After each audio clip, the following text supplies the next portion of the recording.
To the GME community, it's been a long battle.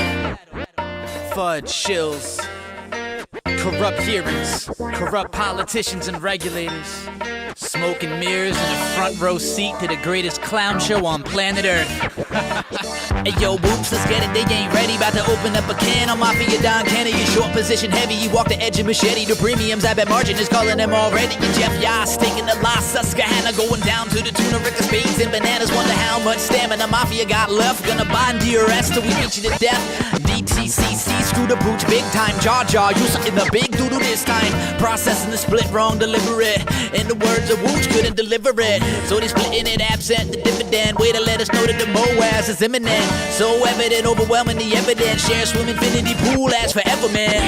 We buy GME to DRS. Our shares is our destiny. Buy, hold, and DRS, we're golden. We buy GME to DRS. Our shares is our destiny. Bought up all the synthetic shares, they short sold them.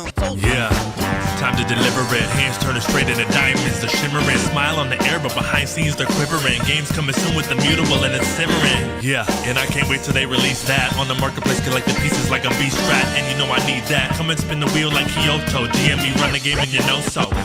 I'm on a rant like Marantz. The financial situation of the shorts is advanced. It's a sham, it's a mockery, a land full of gluttony. Victor in California told Jimmy Chill to suck on these. These runs are just a gentle tease. They short the ETFs, rack up the STDs. Feels like I'm on DMT, Wooch and DMT. Shout out to DFB. I be like, we buy GME to DRS. Our shares is our destiny. Buy, hold, and DRS, we're golden. yeah. We buy GME to DRS. Our shares is our destiny. Bought up all the synthetic shares, they short sold them. Sold them, I hold them while it's getting swollen. Daniel W. has got the memes of the Cohen. Dave Lowry, the investors are so emboldened. Take back the power, collectors are in control. And time to get busy. Tinfoil theories, dizzy market dilly. Super stock broken down, get the word around town. Wooch and DMT up in the ears, turn it up now. And holla what now? Swinging around, go for chucks like Kung Pao. The Moaz coming, the world be like, wow. Not looking pretty for finance committee. Time to wake up, Keith, Rory, Kitty right now. Tried to warn me, you looking the other way. They like, there is no war here in Ba Sing Se.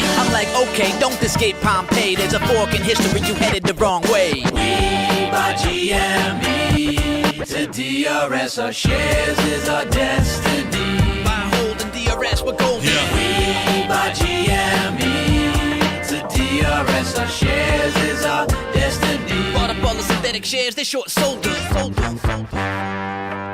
Buy, hold, and DRS, we're golden. Buy, hold, and DRS, we're golden.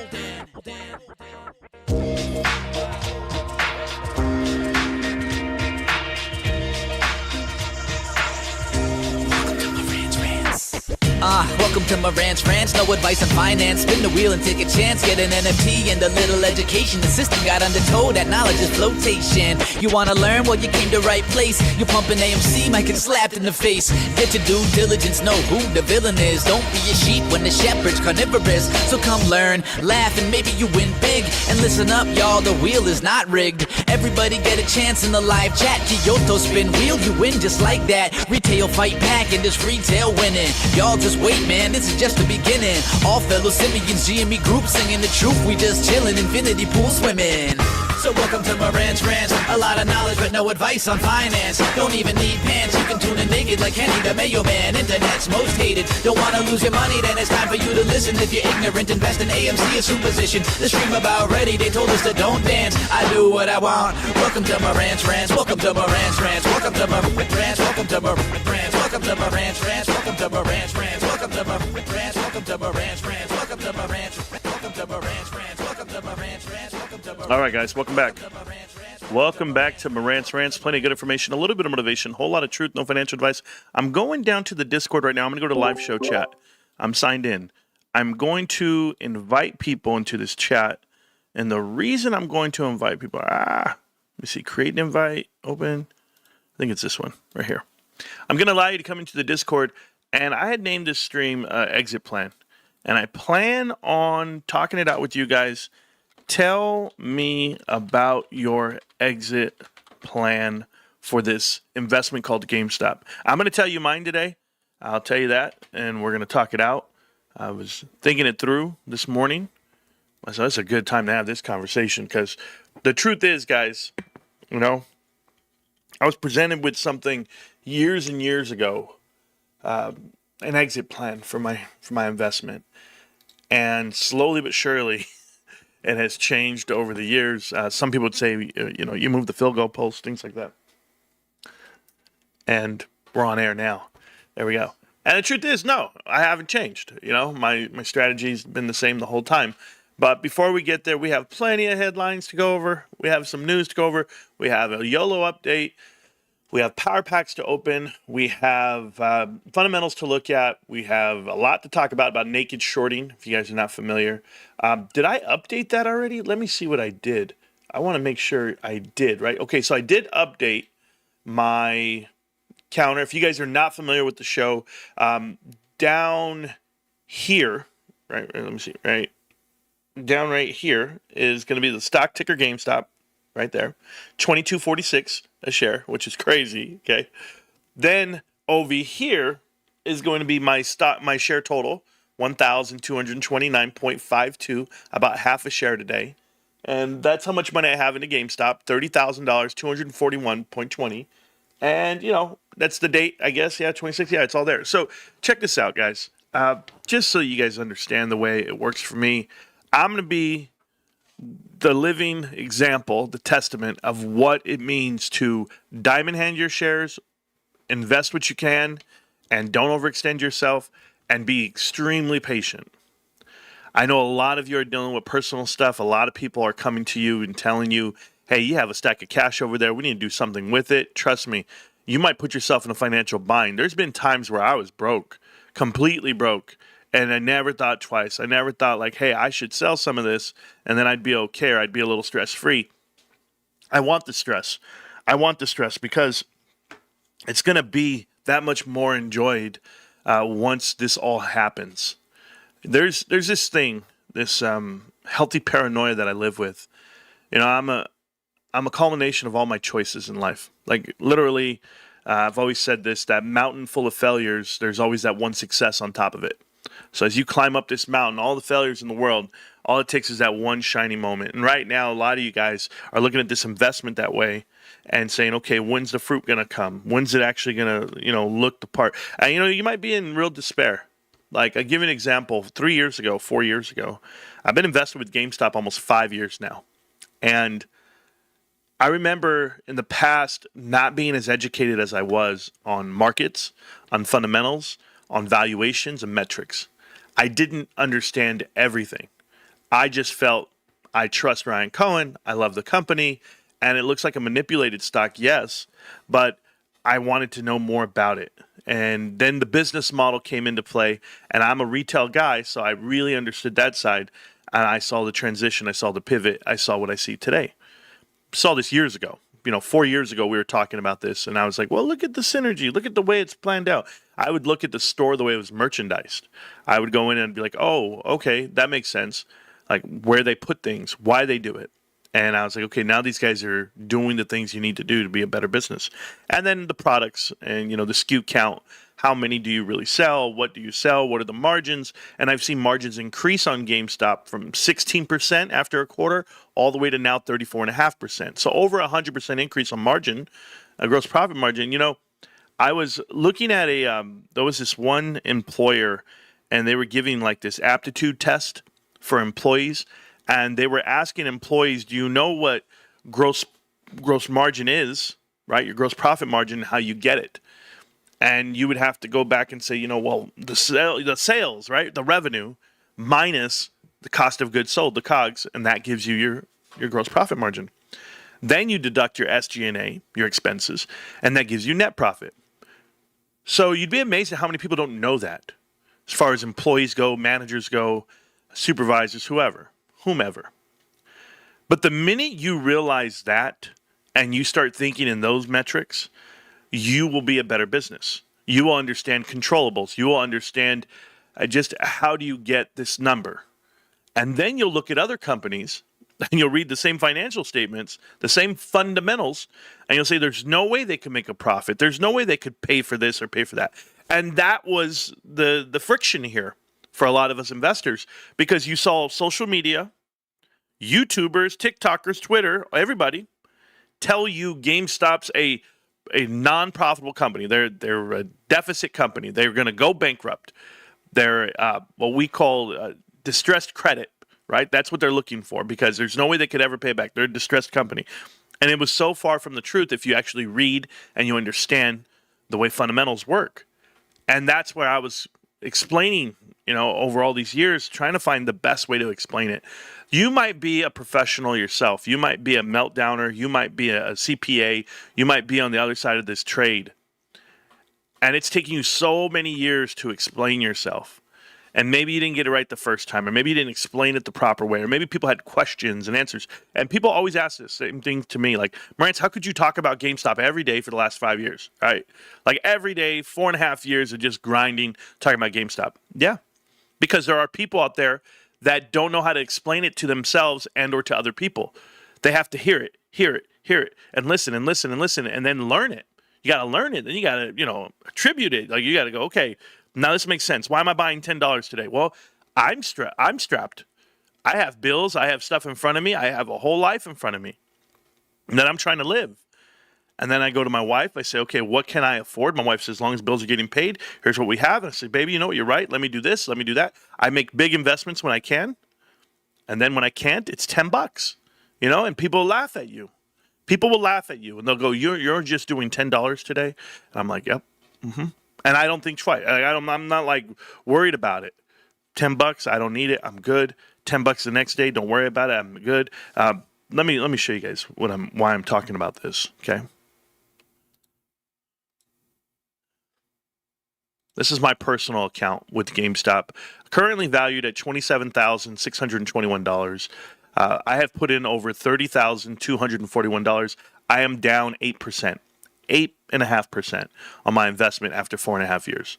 Everyone out there will tell you, oh, you missed out on gains. You could have done this with this type of fund. You could have done that. And I'm just going to tell you all those funds that you claim that you could have had or whatever you might have had, that wouldn't put you in the right case for GameStop.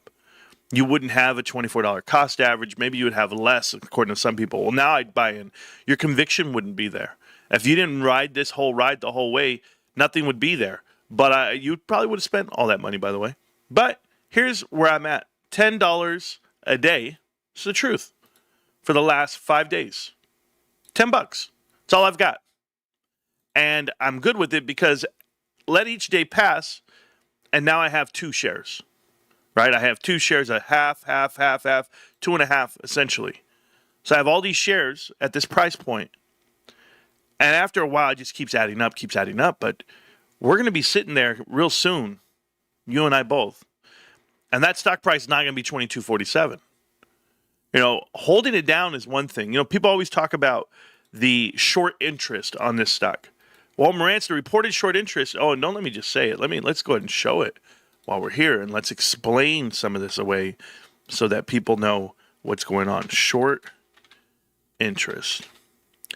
And I have a theory of how it all went away, of how it happened on GameStop. If people don't know, GameStop had the largest position in history for short interest, reported short interest. And I'll explain to you right now. So here is GameStop's. Let me close this out. Let me see. There's an ad that I don't like up here. It's fine. Okay. So here is GameStop's short position, guys. As you can see, since March, it has increased. And some people would tell you that's going to be because they're offering bonds, bond arbitrage, all this bullshit they want to tell you, right? No, that's not the case. And I'll tell you why I say that. You're at the bottom right now. And why would short interest ever increase, or why would it stay where it's at? If you look at the change of position here on shorts, it's actually gone down 200,000. So it's shrinking. Short interest is shrinking the lower we go in price. We could be at the sky-high price, way up here at the top, and guess what happens is the stock comes down in price, shorts decrease. Shorts want out. They don't know how to get out because the stock price is only $22. You're going to want to short it the more it goes up, but right here, the rubber meets the road. So what happens now, guys? What happens now that we're in a stock where people don't want to short it any longer.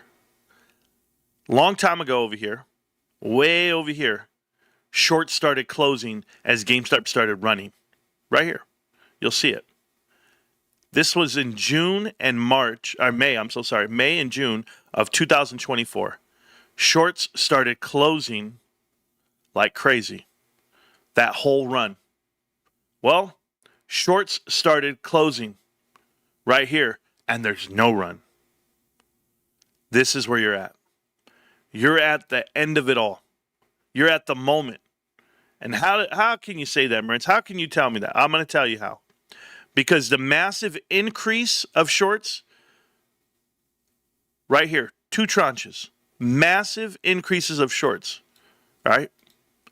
Then someone got really smart and said, hey, you know what? That's not the case, man. We got to get out of here. So they closed out 11% of the short.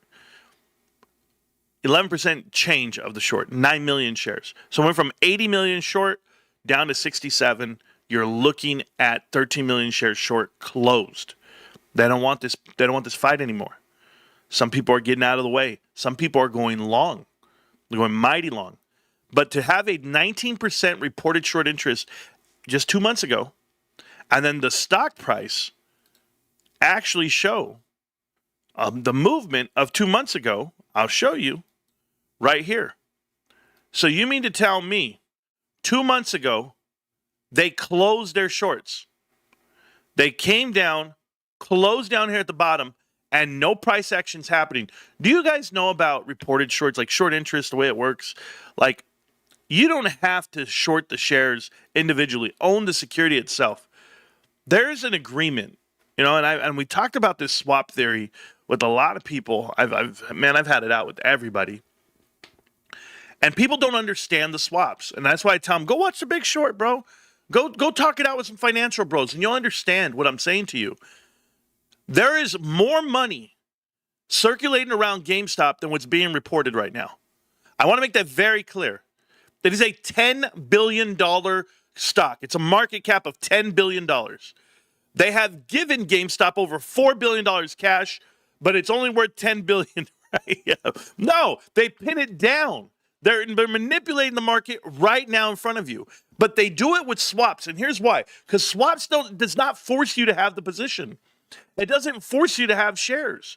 It's an agreement between a bank and a broker and a hedge fund, whoever it may be. And they're on the hook, yes, to bring down a price, to short the stock and synthetically. That's why all you see is price action, sideways, sideways, sideways, down, down, down, down, down. Every volume day, if we turn up the volume, they turn up the swap, it comes down. Do you know what happens? These guys just have to make a payment on the agreement. They don't have to do the whole amount. You go, I want to have a swap of $1 billion. I'm just giving you a number.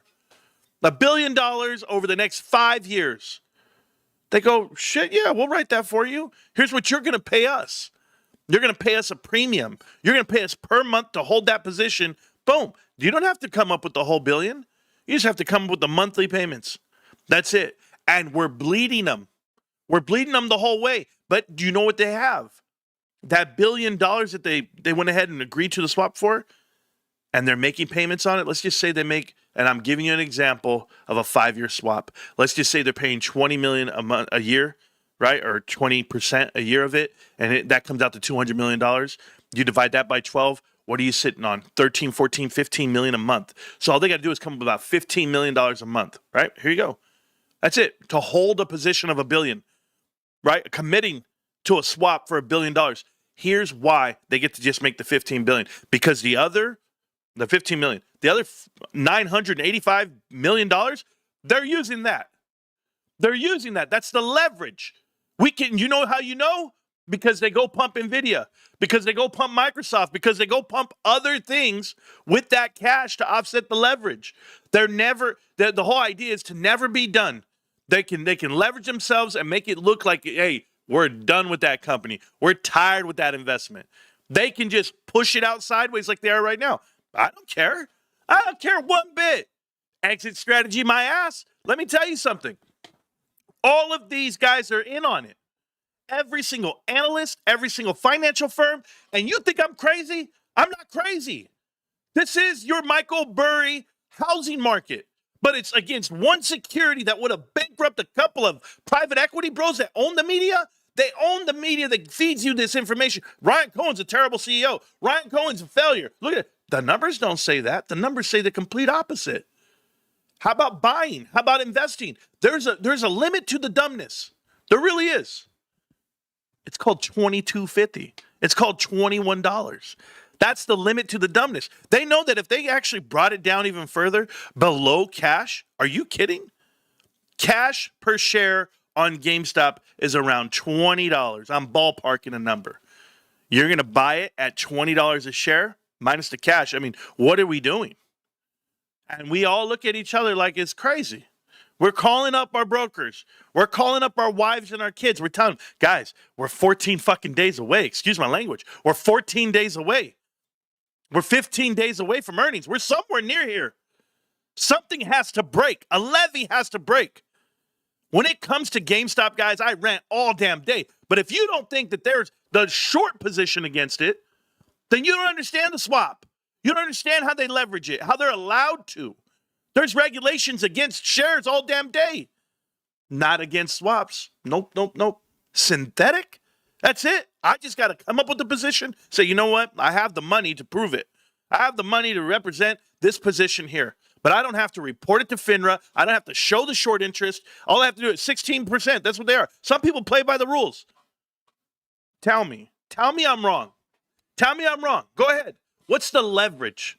What's the leverage of a $30 billion position? Let me tell you about when I say a $30 billion position, because if you remember, GameStop at $400 billion, $500 a share after hours, right? 500 times the 66 million shares, there's $30 billion of market cap. And you're telling me everyone was turned upside down? Melvin Capital turned upside down $4 billion. Michael Jordan sells his team. Everybody's calling for a favor. News networks shut it down. The whole world goes on pause. You don't know what's happening in private equity? They changed the rules in the middle of the day. They played this game and they lost. Now, all they had to do was do this. Admit defeat, right? Take the hit. Everybody go bankrupt. Nope. One dude fell on his sword. Gabe Plotkin. That's it. Gabe Plotkin made the call. But if you don't think private equity is sitting right here in front of you with an issue with all these investments, you live under a rock, man. Maybe you don't understand how they bankrupt companies, that profitable companies, according to Tiffany. Yeah. GameStop was one of those profitable companies. GameStop had a footprint of 6,000 stores, multiple companies to carve out, every asset, every dollar, and they did it. They cut GameStop for 9 years, just took the heart out, went hardcore in 18 and 19, ready to go bankrupt. Boom, COVID hits, and it's like, holy shit, let them die. Let them run off. They can't do anything. Ryan Cohen, what's he going to be able to do? We can cut him up from every angle. They never saw you coming, guys. This is still America's stock. This is still the number one company in America right now, and they're not willing to admit it. Nobody is. Ryan's playing the game they're playing. Ryan comes out here and only announces what he wants to. He only shows what he can. And I'm over here telling you, I'm in the... Hey, do you see that number right there? That number's not real. They made a profit this quarter. No, they didn't. Marantz, look at the numbers. Rah! And I'm just like, shut up. I wish we could just do a whole receipt checking show. And for those of you that have been watching me for years, you guys already know. But who was here when I said GameStop's a profitable company and they lost $300 million that quarter, that month, that quarter, that year? Who was here? I said it. I said, nah, GameStop's profitable, guys. I don't care what that number says. What the hell are you talking about, Marantz? I don't know. Go read. It's the same guys who tell me I don't know what I'm talking about when I say GameStop has $9 billion cash. And what happens? They go, up, pull it up. Pull it. What do you mean $9 billion cash, Marantz? Pull it up. If I go and check it right now on GameStop, we're going to update this right here. Let's see. Close that out. Here we go. Cash, financials, balance sheet. Where's their $9 billion? Hold on. Who's lying to who? Where's their $9 billion, Marantz? Why are you allowed to say that they have $9 billion?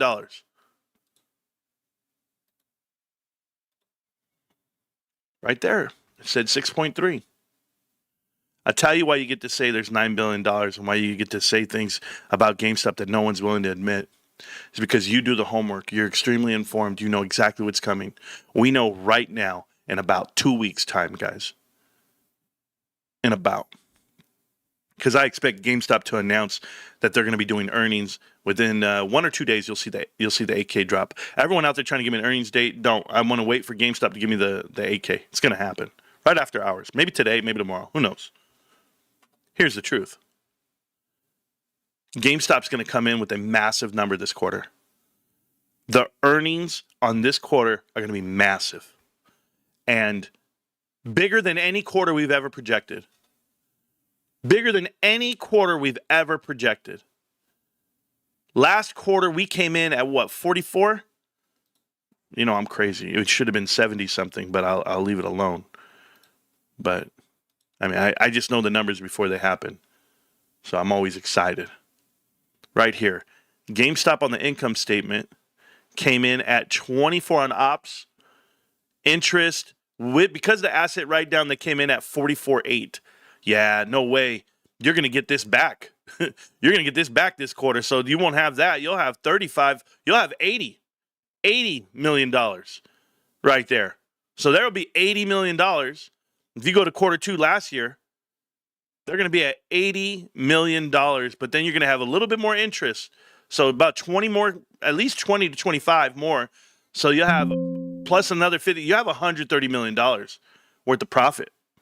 $130 million for the quarter. That's what it's going to say right here. Net income is going to say 130. 130. It's going to look like Christmas. I'm telling you. And unless GameStop puts all of their expenses in quarter two, boom, plants it in there, and they want to come in with a mild number. But I mean, what could you put in there? $30 million maybe? Yeah, nah, bro. No way. I see it. And you know what you get back? You get back about $15 million on profit because you don't have a losing company like Canada in there. All the Canada stores, all the French stores, you probably make more profit, more margins. You're probably going to do better. Probably going to do better than right here alone, I'm looking at 50 plus. So you're looking at a 30 flip. A 30 flip right there alone. Yeah, I know we closed down 1,400 stores, but I think our margins cover the gap. We were still doing good margins last year. This time we're at 31, but we're already at 34 right now. And now we're throwing in power packs, and now we're throwing in PSA graded cards. Now we're throwing in all the other stuff. So we had did we even have a week of power packs? We didn't have a week of power packs. We have PSA graded cards for sure. So PSA was launched last year, if you know, right here in this quarter, PSA partnership where you can go in and grade your cards. You could start buying slabs around here. So we went from the 23, 26 model here, this right here, 23 and 26 percentages of gross margin. And with PSA graded cards, buying PSA graded cards as a collector, we now raised our margins an additional 5%, right? 500 basis points. But now that we can grade them ourselves and send it in and everything's annualized, we're coming in at 34.5. Awesome. A bigger commitment, Pokemon cards releases, everything's coming, and those numbers are there. Restocking the Prismatic, restocking Destined Rivals. Those are the releases right now. Journey Together, and then Black and White. So, yeah, you have big Pokemon releases. You have PSA graded cards, and then you have a Switch 2 console that came out, and this is no Switch 2. This right here on the profit, on this big profit number here, no Switch 2. Can you imagine? We throw in a Switch 2, you probably get another $150 million. So you're probably coming in around $900 million, like they said. But if you come in at $900 million and you're doing margins around 35%, you've got a healthy number here. You're looking at around $320 million of profit. Maybe let's just call it 300 for fair, for fun. Funsies. I'll go 300 million. If we go 300 million and you only subtract 220, you got $80 million. $80 million of op income plus the interest, which is going to be 60 at least. You're looking at 140. Then you throw on Bitcoin. You're looking at 165. That's what you're at. 160, $160 million seems very reasonable for this company that we're talking about called GameStop. And if you go 160 right here, that means a plus of 145. In addition to this number here, that's going to get you 275. Plus here is going to be 290 plus another 50. I mean, you're looking at $340 million of profit, and we're still going into a soft-ass quarter three from last year, and we're going to kill that number with Power Packs into play. Power Packs coming in, going to boost this thing by a mile. We're going to hit $900 million again in quarter two, another 300 something. You're going to have to go up against this number where you're going to kill the SG&A.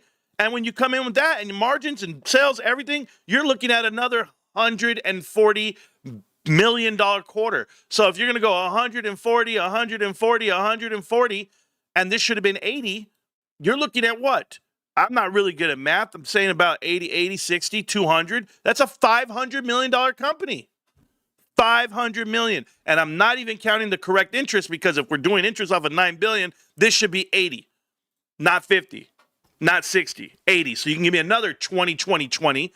And now we're looking at around $600 million for the year on profit. That's the real number for GameStop. If you guys are thinking about fundamentally what it's worth, $600 million worth of profit. So when I go in here and I look at market cap, I don't care about market cap. I care about revenue, 3.6. But if you're making $600 million by next year, you will, no problem.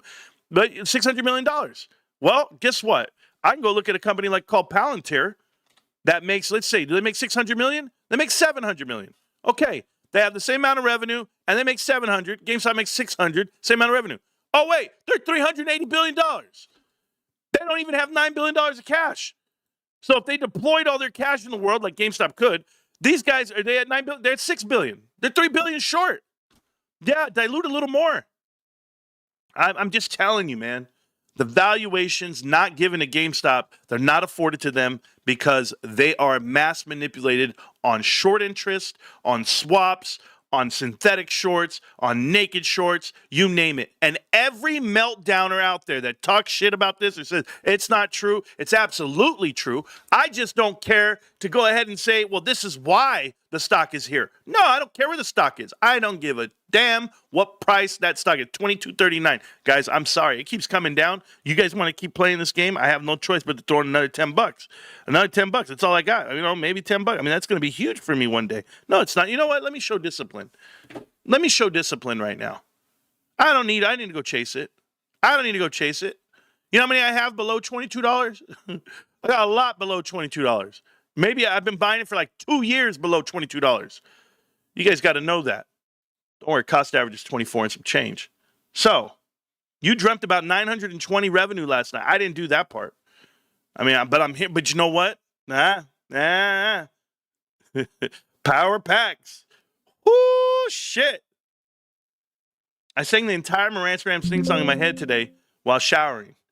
Tell me I watched too much Marantz Rantz. I can't do that. I can't tell you watch too much. Hey, we have a bum-ass song with a bum-ass head beat. A state where you never find a dance floor empty and pimps be on the mission for that green. It's called GameStop. You know what it is. Hey, by the way, thank you so much for all the supporters of the show. I appreciate you guys showing back up, doing the live streams, hanging out with us, memberships, merch, all the good stuff, right? I appreciate it. I do. Else the partnerships wouldn't be happening the way they are behind the scenes. I just want to say thank you. We're going to keep the ball rolling. We're running a small business here called Marantz Rantz. I hope you guys enjoy it. Hope you guys get all the fruit you need from it. But right now, we're going to go ahead and open up a pack. I haven't got one super chat. I haven't done. This is not that I need anything from you guys. We're going to open up one pack today. Right now, hope you guys are watching. To all my ones out there, you know who you are, the real ones. AJ, the crew, all the kids out there that watch. Let's do it, okay? Just for you guys right now, mid-break on the show. Let's go see what we get. One pack a day. You know the way it goes. All right, here we go. Boom. We're spinning. We're spinning. GameStop Power Packs right here, baby. There it is. American-made card. It is a PSA 9 2004 King Muppet, whatever the hell that it means. $14 is the price that they're going to give me on this card. I want to see what King Gambit is something like that. It's right there. Oh, sorry. It's right here. All right, so let's see what we got here. This card trades for $66.35 at a PSA 10. PSA 9 is looking at $19.99. Although this one right here, what is that? What is that? How does it sell for $84? What the hell is going on here? PSA 9 sold for $84? What? Hold up. Yo. Okay. Somebody's crazy out here. Who bought that? Oh, you know what? Sometimes I don't believe it. PSA 10 selling for 70 and 100, whatever. But sometimes I don't believe it because, you know, if you were like that one of those guys, what were they called? The break boss, not break boss, the other guys, the backyard breakers. They're pumping their own damn stuff. Like they're making bids on their stuff and doing all this crazy stuff. Let's see. Looking at the card, $14 PSA card ladder value, pulled from a 25 starter. It's $12 right now. $12 for PSA 9. I mean, that seems about right. $12 seems about right, but me personally, I just don't like selling it like that. $12, no. Not when I see this. Look at this, $70. Like what? $100. What happened here? $84. If I just put the shit up there, is that what happens? Boom, boom, boom. That's the price. $40, $20. What does it matter? Then I end up, they charge you. They go. GameStop needs to make their money. That's what we're here to do today. We're good. I'm good. I'm not gonna sleep. I'm not gonna lose sleep over it. Is what I say. Okay, good. So there you go. Got 21 in the bank. If you guys don't know, this is listed over here for 69 something, 59.99. This one's on a auction, and this one's on its way. It's home. It's shipped. I did get that email verified. As far as the payouts go, okay, payouts, guys. Vaulted items. No, I wanna right here. Sales and payouts. I did get paid. So I got paid on basically all my cards. So I got paid $321. So $408. So I got paid $321.30 right here. Additionally, I've got this one got paid out $87. It's coming. That was my cut after eBay took $13. So successful trades, successful sales. I've earned $474 on this side, and on Power Pack side, I've earned $120 on Power Pack side. So $120 and $480. I don't know what I said right now. $475. So $600. Not bad. Not bad for what it is. I mean, obviously, you come out on the bottom side of some of this. You're taking a chance, but if you're looking for the chase cards, they're out there. Some people in the chat hit some chase cards. I've been looking at them recently. You know, if you actually hit a chase card for $25, are you going to sit on it? Are you going to sell it and try to get more GameStop shares? Why couldn't I get this PSA 9 Domino's Pizza? I did see the new ones, though. A lot of you guys went to the park. I did see them getting sold, and I'm talking about when you went to the Dodger game. Those they had those cards, the one-piece cards from the Dodger game, which was now they're selling for almost $1,000 on GameStop.com, and everyone's buying them. I know, I get it. You had to go to the game that night to get them, but right here, go to GameStop. Great website, by the way. And we're here, GameStop, and right here, look at this. This card right here, the Luffy, whatever, the Monkey D Luffy, that Dodger one-piece night. I remember it was going viral. People in here went and got them as well. $884.44 to the pros for a PSA 10. So that's a card people are looking for. They found a 10, they got it, and you had to go to the game to get one. So shout out to you guys if you guys can get that card. It's pretty valuable. Currently, GameStop's website, they did announce that they're going to pay 15% more for cards, which is cool. Look at that one right there. PSA 9. We need a 10 on that one, bros.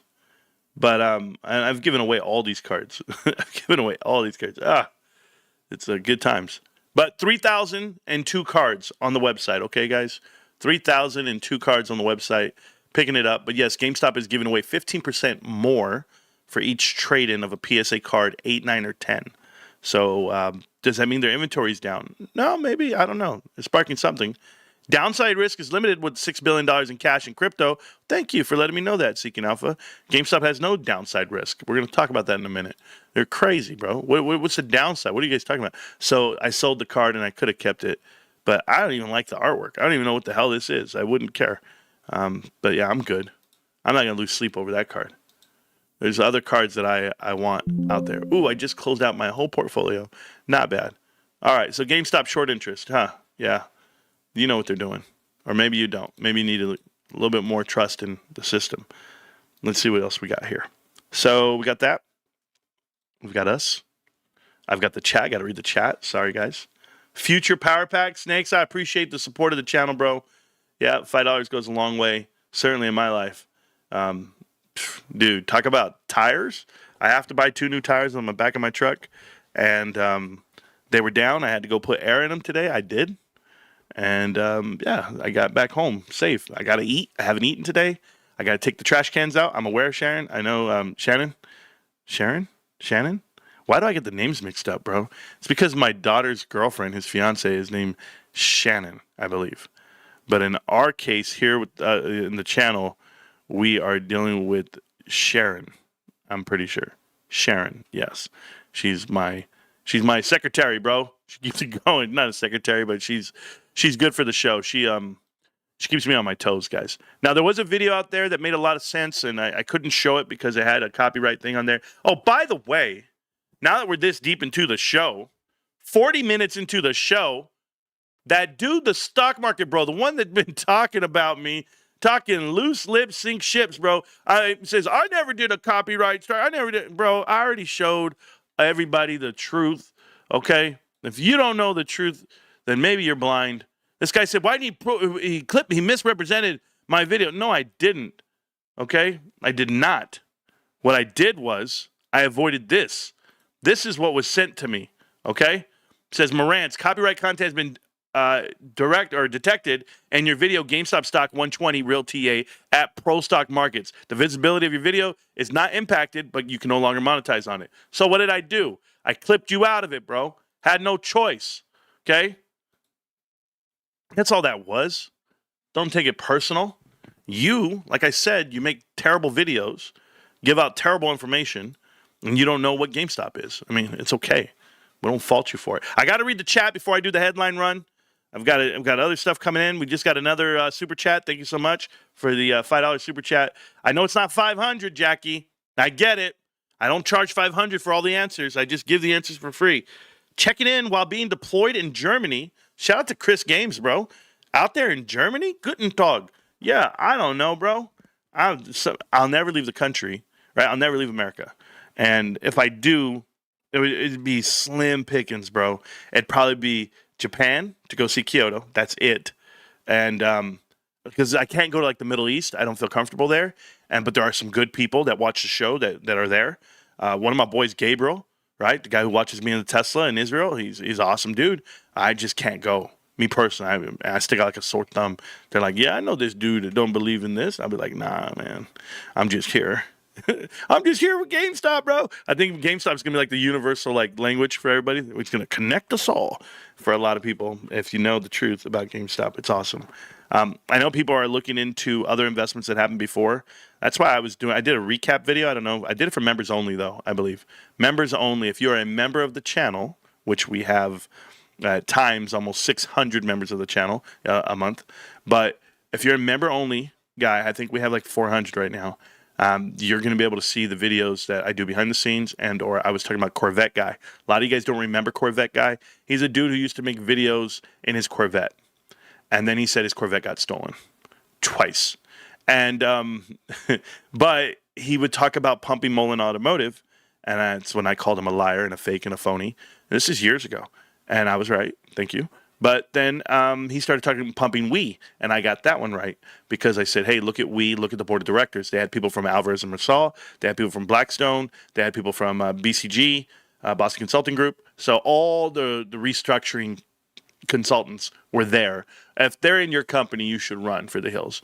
Like right now, I don't like what Larry Cheng did. Larry Cheng posted on Twitter that Grove, who is a failed penny company right now, penny stock, Grove is trying to clean up the books, trying to get right, but then they hired a CFO from Neiman Marcus. Yeah, I get it. Maybe she has a great track record. Maybe she is a good one. But me personally, I'm always skeptic, right? I don't touch Neiman Marcus. I don't touch private equity investments, period. If I know that's who's on your board of directors and I know who's in there, I'm not getting near it. It's tough for me to trust you. I can't trust things. I have trust issues, a la Drake. The truth is, when I looked what happened with Hostess and they carved out the Twinkie, you go, hey, Twinkie, Hostess, that's a good company. Just with the Twinkie. It is. But you couldn't bet on that. I can't go 1 for 99. I can't bet on one winning ticket versus the 99 losers that they've had. And they don't mind losing a 99 out of 100, private equity. They like losing on stocks because that's not why they're there. They're there to carve out the assets. So that's the difference, man. It's hard for me to find another GameStop. And I look. Not that I need to. I just, the laws of attraction. I'm out there just, okay, let me look at this stock. Whatever one they're pumping this week, this month, whatever. I go through it, and that's why I found Open Door Technologies, and I go, oh, hell no. Open Door. It looks like they're set up for failure, and then they did it. They literally did it. And Miss Wheeler walks out, the CEO, and as she walks out, she gave herself a golden parachute. They all did. Every single executive that leaves that company gave themselves a golden parachute 2 years ago. They set this up, and now they're out of it, and that's a business model. I already explained how it's not going to make money, but people are out here trying to pump their bags like Eric Jackson, Miss Jackson if you're nasty, Randy Watson. You know who they are. If you don't know who they are, that boy sing good. Just stopped by to say hi. Swamped with work, so can't stay. Amber, I know how you feel. I got to leave in about an hour and a half. 2 hours max. I got things to do, people to see. That's the way we do it. Well, we'll play it back, though. Have a great Tuesday. Thank you so much, man. Ray Pizza tells me he got 6 shares today, bro. I wouldn't doubt it. I would. I'm waiting. There's some stuff going on that I'm dealing with that I was like, yo, if I can get this answer, if I can get some comeback here, then I'll be able to really settle in. And my wife is like, hey, just do what you got to do, man. Like, go invest that money. Go do your thing. I was like, no, wait. Slow it down. Slow your roll. Now, pinned to the top of chat is the Discord link. I'm asking you your exit plan because I'm going to tell you mine. And it's a funny number, and there's a funny reason behind it. Other than that, I'm good. Like, what am I going to be able to do? I'm going to be able to tell the world and the media, everybody, when they come and they go, hey, GameStop's trading at $200 a share, because that's coming. When they say, oh, it's trading at $200 a share, you go, okay, yeah. How much you got, Marantz? I got $250,000. And they'll be like, you got $250,000, bro? I'm like, yeah, I got $250,000. Like, I'm not like wealthy. I'm not rich. But I'm also doing all right for just depositing in $10 here and there. For me to just do $10 here and there every day for the last 4.5 years, like I have been, 10 to 20, average of 18 a day over the last 1,643 days that I've been invested into GameStop, I'm telling you now, that's a real number, by the way, but I'm telling you now, I'm over 30-something thousand. Let it be like a rule. Let it be something for you. Here's a new member to the channel. Jado, how do you say your name? Jadario. I don't even know how to say your name, bro, and I'm not even going to try. I'm just going to call you 2179. What's up, bro?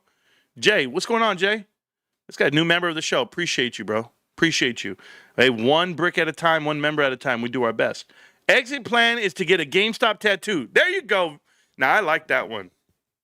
A GameStop tattoo. How can I get one? Anybody know where I can get a GameStop tattoo? I mean, if you don't, are you guys late to the game? Like, who doesn't have a GameStop tattoo? Like, why don't you guys, I want to know, you're all fakes to me. Unless you got a GameStop tattoo, you're a fake. This is all it is. It better say GameStop in black and red. It better be massive. It better be somewhere. And I better be able to see it when I see you. If not, you own some shares. Oh, come on. Oh, you shop. Oh, you buy some Pokemon cards. Get out of here, bro. Put that on your arm. Let's go. We're a real cult. I better see everybody in those white shoes. Those what were they? Those we're going to heaven shoes, whatever they bought. Nike Air Force Ones or whatever they were. Nike Flights. Yeah, we're going to take flight, all right. Yeah, I better see everybody. I want to see Pumas on your feet. Pumas. That's all I buy. I only buy Pumas. Everybody knows. I have some Adidas. I have Adidas. I do. But it's Pumas, bros. It's $10, $15 Pumas. And then you wonder, I'm sitting here like this, opening power packs, power pack. I'm like, oh, God, Now you know I'm buying $10 a day because I can't afford it. I was like, had to try it. Hey, got to try it once, bros. It's like eating at an expensive restaurant. You got to try it once. You go, that steak tastes pretty good. I'll stick with Applebee's. That's it. Yeah, those $100 packs, they look really good. Yeah, no, I'll stick with, a couple of shares here and there. Gotta get my life together, guys. This is a rough life right now. Hey, don't worry. We're coming up to it, guys. We're almost there. We're on a 3-day weekend coming up. We're going to hate it. I hate every weekend because the market's not open. You don't get any updates about what the markets are really doing, what this economy's doing, what the government's doing. You get plenty of bullshit there. But you have Labor Day coming, guys. Don't forget, we don't wear white after Labor Day, so I better not see you guys wearing white. Oh, except for that Marantz Rantz hoodie. Got one coming. I don't know if I'm going to auction it off. Not auction it. I don't know if I'm going to give it away. But they sent me samples. So I get a hoodie, I get a mug, and I don't know if they sent me the T-shirt. But shout out to you guys who've been ordering the merch at the bottom of the page.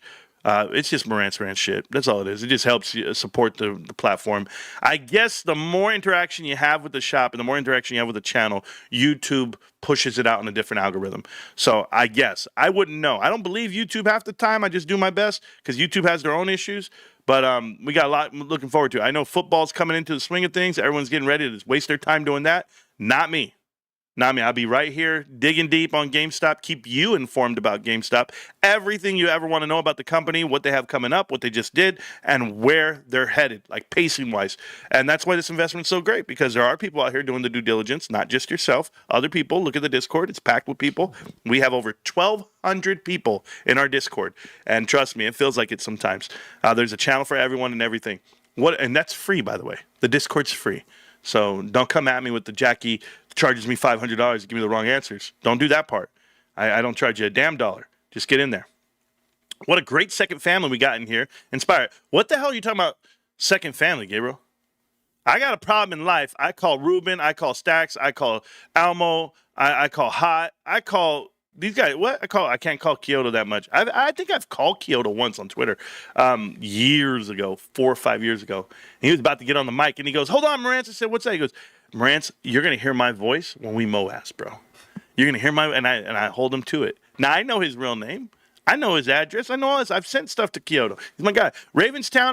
Ravenstown was the first guy to ever receive a GameStop T-shirt. Marantz Rantz GameStop T-shirt. No, it was just a GameStop shirt. Ravenstown was my first mod. Ravenstown been with me since episode 2. Think that through. There's been 3,000.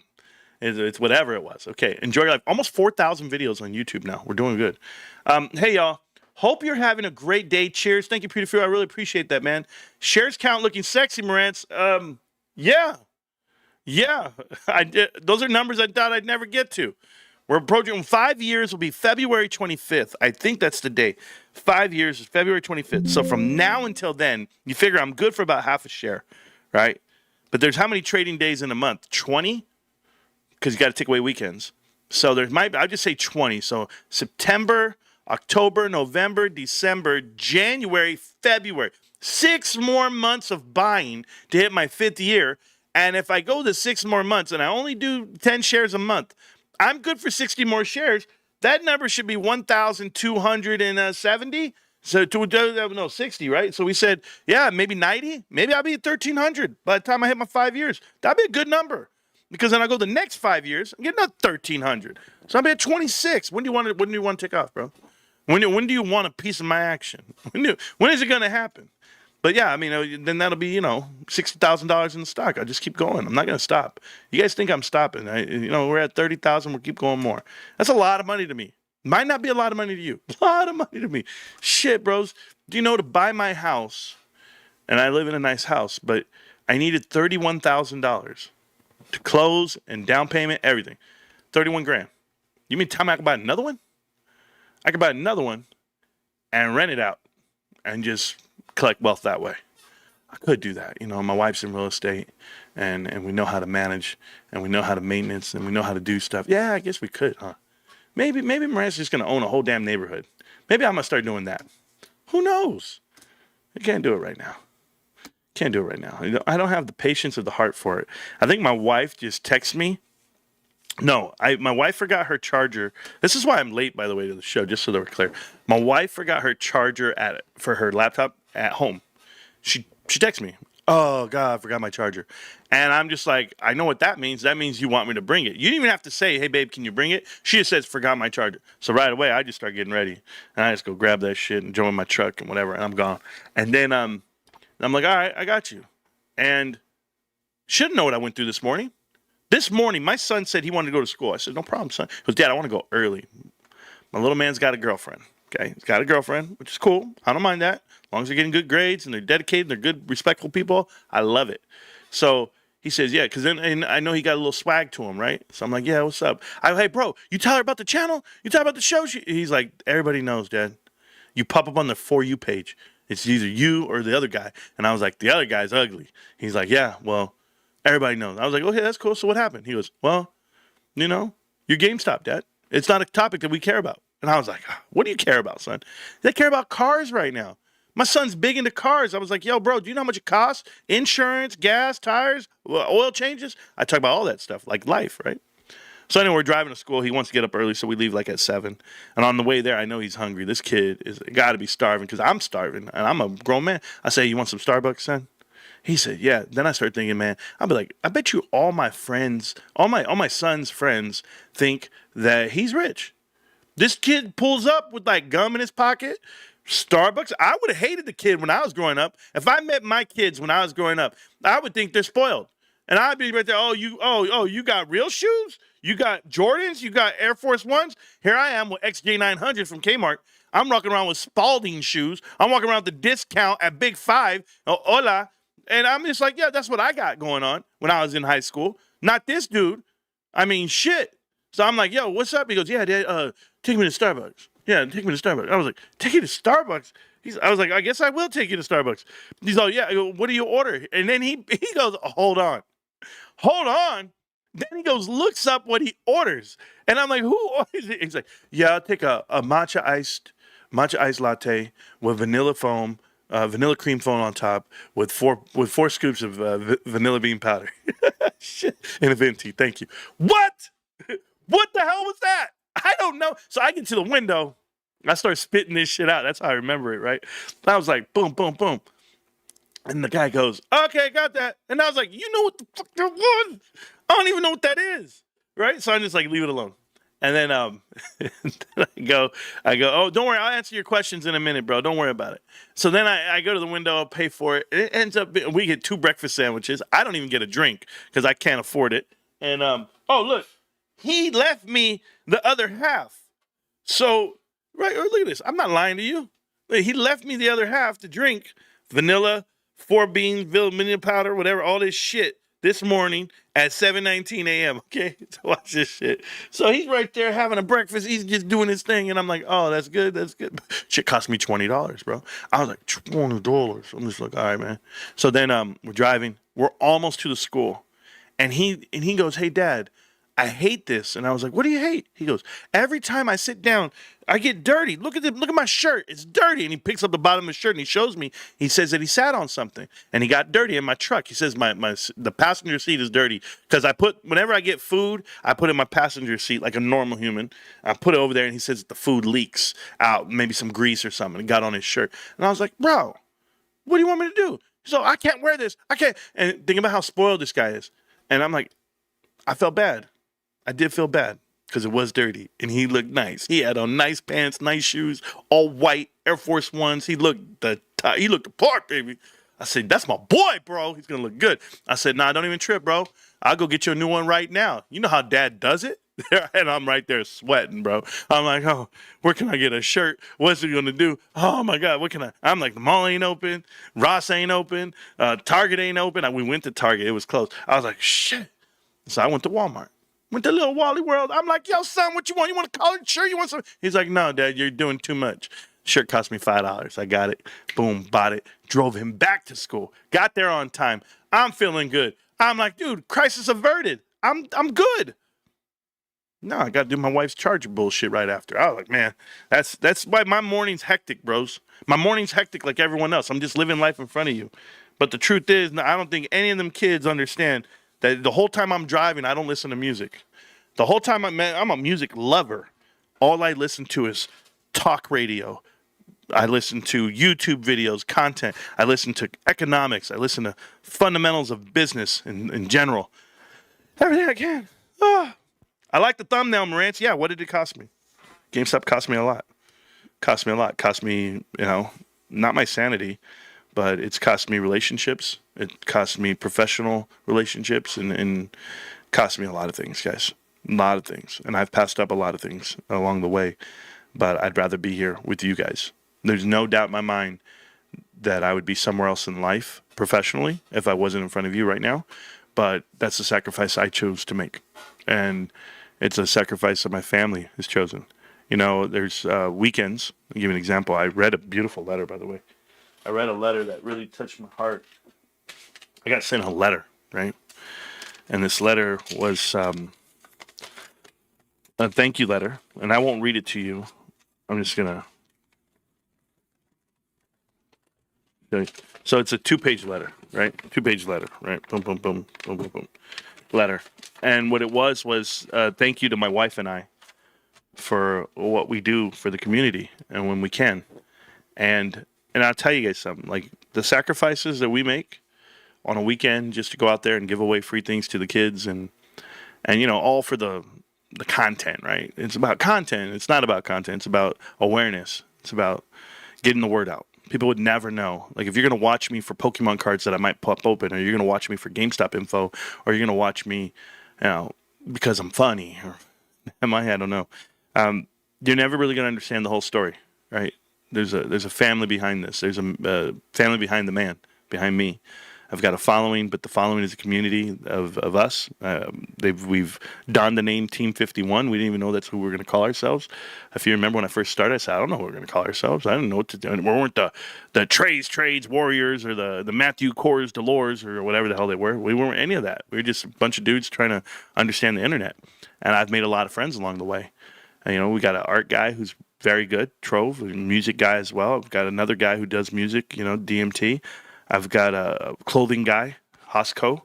Didn't ask me for anything in the way of me wearing the shirts and the hats and when I do. And I mean, I've done this for years. I've been wearing Hosco for 2 years, right? Religiously, every day, as much as I can, outside of the stream, even when I'm not streaming. I'm talking about when I'm walking the streets. You see me, I got a hat on, it says Hosco. And I support it because it's a company that actually backs GameStop. And I've had a conversation with the owner, with the whole team, and they back GameStop with their, you know, they back their assets with GameStop shares. I do the same thing for my small company called Marantz Rantz. It's a small company. If you guys don't believe about the small company, you have to know how it's viewed in the world of communication. You know, right now there's a content creator. Now I get these emails, and a lot of people don't believe that I get emails about stuff. And so I'll spoil you guys for a minute, and I'll show you something. So you'll get these creator emails when you're a content creator and you have these partnerships, and you'll have something like, I'll show you right now. It's going to be a YouTube Google event. Let's see, is it Google? Or is it Google Events? Level Up. Okay. So you'll get something like this, okay? And these are some content creators that reach out to you, and they'll tell you, Happy Monday channel membershipers, you know, and they'll say, here, we have a CM Level Up sessions this week. And so they'll have recorded videos, we'll have live streams, we'll have everything on how to expand your brand with YouTube. And then they give you free stuff, and they'll send it to you, the clips and whatever, and you'll be able to hear a recording from someone who's actually... We're going to pass it over to Caleb, who is going to kick it off for today. And so they'll focus on one thing, right? So Elise Overwig is the one who emails and talks to us and gets it going, and they have these live streams and Zoom calls, everything, Google chat setting calls, everything. So you get all of this, and you start leveling up your channel, and you understand like how the partnerships work, how the program works, and what YouTube's looking for, and what you're looking for. But right now, it's on the hill right now, believe it or not. The creator content, you know how many creators we've generated from this show?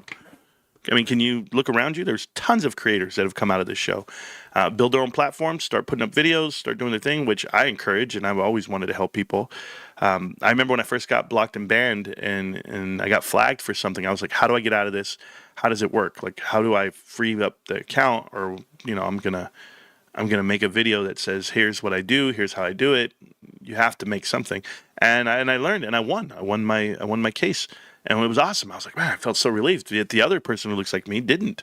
and I figured it out. I figured out what they did wrong versus what we do, and it's a whole learning experience, being a content creator. So the reason why I tell you this, all of this, why we're talking about it, is because right now on the Hill, it's being pledged and talked about that this environment is going to increase.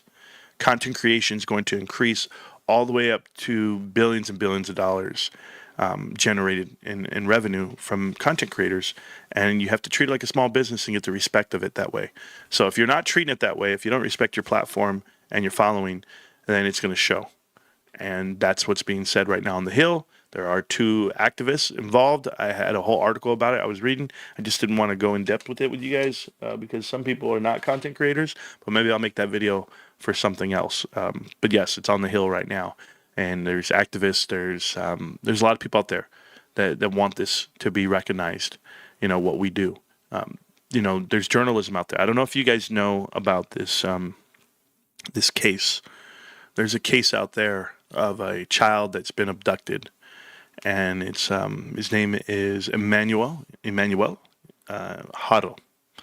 Emmanuel Haro went ahead and got allegedly kidnapped and abducted from a Big Five parking lot by an individual that walked up and said "Hola" and hit the female over the head, Rebecca Haro. Now, Rebecca and Jake Haro are the 2 that got arrested for the missing child. They actually look really familiar to me. Like, I recognize them type style.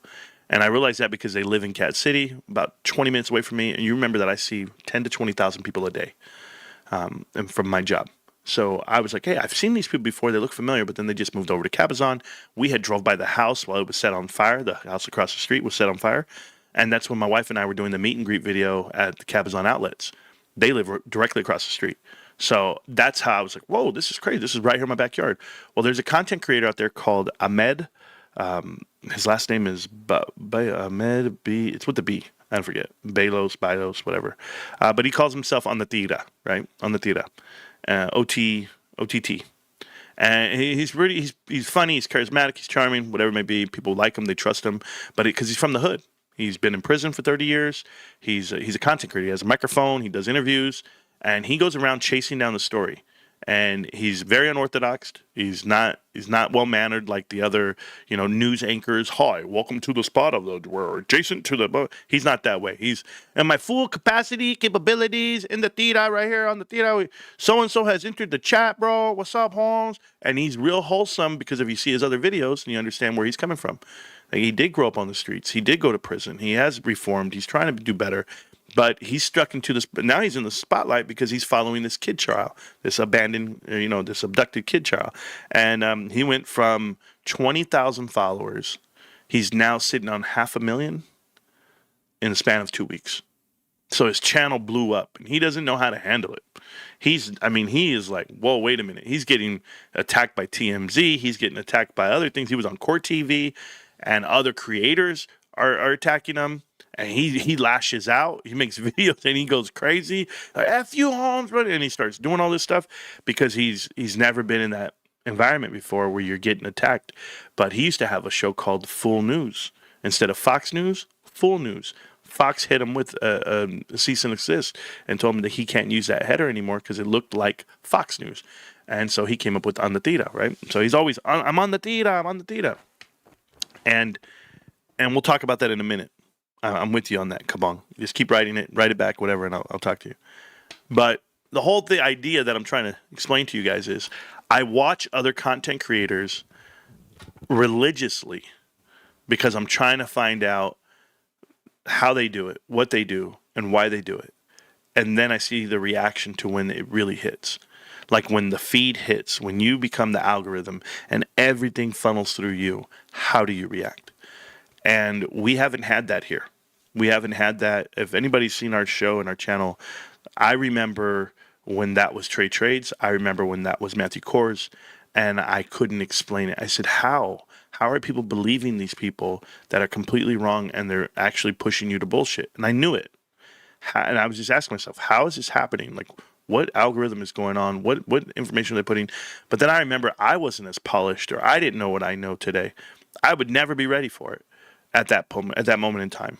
We can't have a real fundamental conversation about GameStop without me busting into, I would be doing impressions and just hopium. Now you want to talk fundamental? I'm ready to joust. I'm ready to jab. I want Martin Scarelli. I want Bill Pulte to walk in here. I want everybody. But the truth is, after we talk and we figured it all out, I'm like, no, I get it. You don't have to be that guy. You don't have to be the one that pokes at people, the one that fights them with the way they fight you. No. Just let it roll. Let it roll off of you. The truth will do so much better and bigger for you as you go on. And I've had to face my own family, my brother. Oh my God, I had to deal with that. I had to deal with my, my professional stuff as far as my job, my career, what happens there when I'm at work, and then I have to deal with personally with my wife and I getting along and getting through this. But this is all about what did GameStop cost me, right? What's my exit plan? Where am I going with it? And this is my story, guys. Then my story. I say it in front of you. I live it in front of you. I record it. I do it all. And I'm just telling you, man, if these guys ever want to come to the table and want to go, you know what, man? We're sorry, GameStop investors. You guys are right. This is a win, and we're going with you. When that happens, it's going to be a glorious day for a lot of people. But I'll be able to stand in front of you and say, yeah, I turned, $10 into $500,000. And people won't know what that means, because they try to judge you based off of what other people are doing, not based off of what you've done. And I'm my own man. I'm doing the best I can. I don't know what the James thing is. James 1, verse 2, chapter 4, whatever. I don't know, but I got you. I'm answering some questions. So, but my point is, content creators out there, and they're doing their best, and some of them are not as polished, or some of them don't have the experience. When you're sitting in here in this room with me, I've gone through a lot to be sitting here in front of you. And I'm going to go through more. I know that. And I'm okay with it. I am. Right now, GameStop closed at $22.30. $22.30. And the after hours is already up 9 cents, which is about half a point. But the volume on the stock is 7.78. It looks like we're ready to boil. We'll go over the TA in a minute. I'm going to go over the chat still. I'm not going anywhere right now. We have time to hang out. Marantz, what's your opinion? Do they keep it suppressed pre-earnings and let it run post-earnings, or vice versa? Let it run now and tank it later. Well, everyone will try to tell you, I believe I heard Tony Romo, or Tony, what was his name? Tony Gary, silent R. Tony De Niro went in there and said that the stock was going to have a run before earnings. I anticipate a run before earnings. And here's the demand zone, here's this zone, or whatever. And all these guys are talking this way. Nobody knows what's going to happen with GameStop. I do know this. When the numbers get announced, it still might not even trigger a sensation from the market. This market is not structured to support GameStop. What it's going to do, it's going to reemphasize the manipulation of this investment, the miscalculations and valuations that people still try to pin on it. Like, you have people out here talking that shit. And I will explain it like a little bit deeper than that, but think about it, okay? Watch this. I'm gonna show you guys something, okay? And you guys can draw it out however you want. Read the top, okay? Right here it says Abercrombie & Fitch will serve as the NFL's first official fashion partner as part of a deal that will also bring in-house outfitting and styling services and partner with athletics to be determined, blah, blah, blah, blah, blah, blah, blah, blah. So Abercrombie & Fitch goes wild right now with what just was announced, okay? Now, let's go look at the stock. Because you know how I feel about private equity, the NFL, everybody. But Abercrombie & Fitch is bouncing off on the daily of their 90-day. Okay, of the 50-day, I'm so sorry. The resistance is at 200. It's all textbook, okay? You're looking at a golden cross about to happen. You make an announcement on the NFL.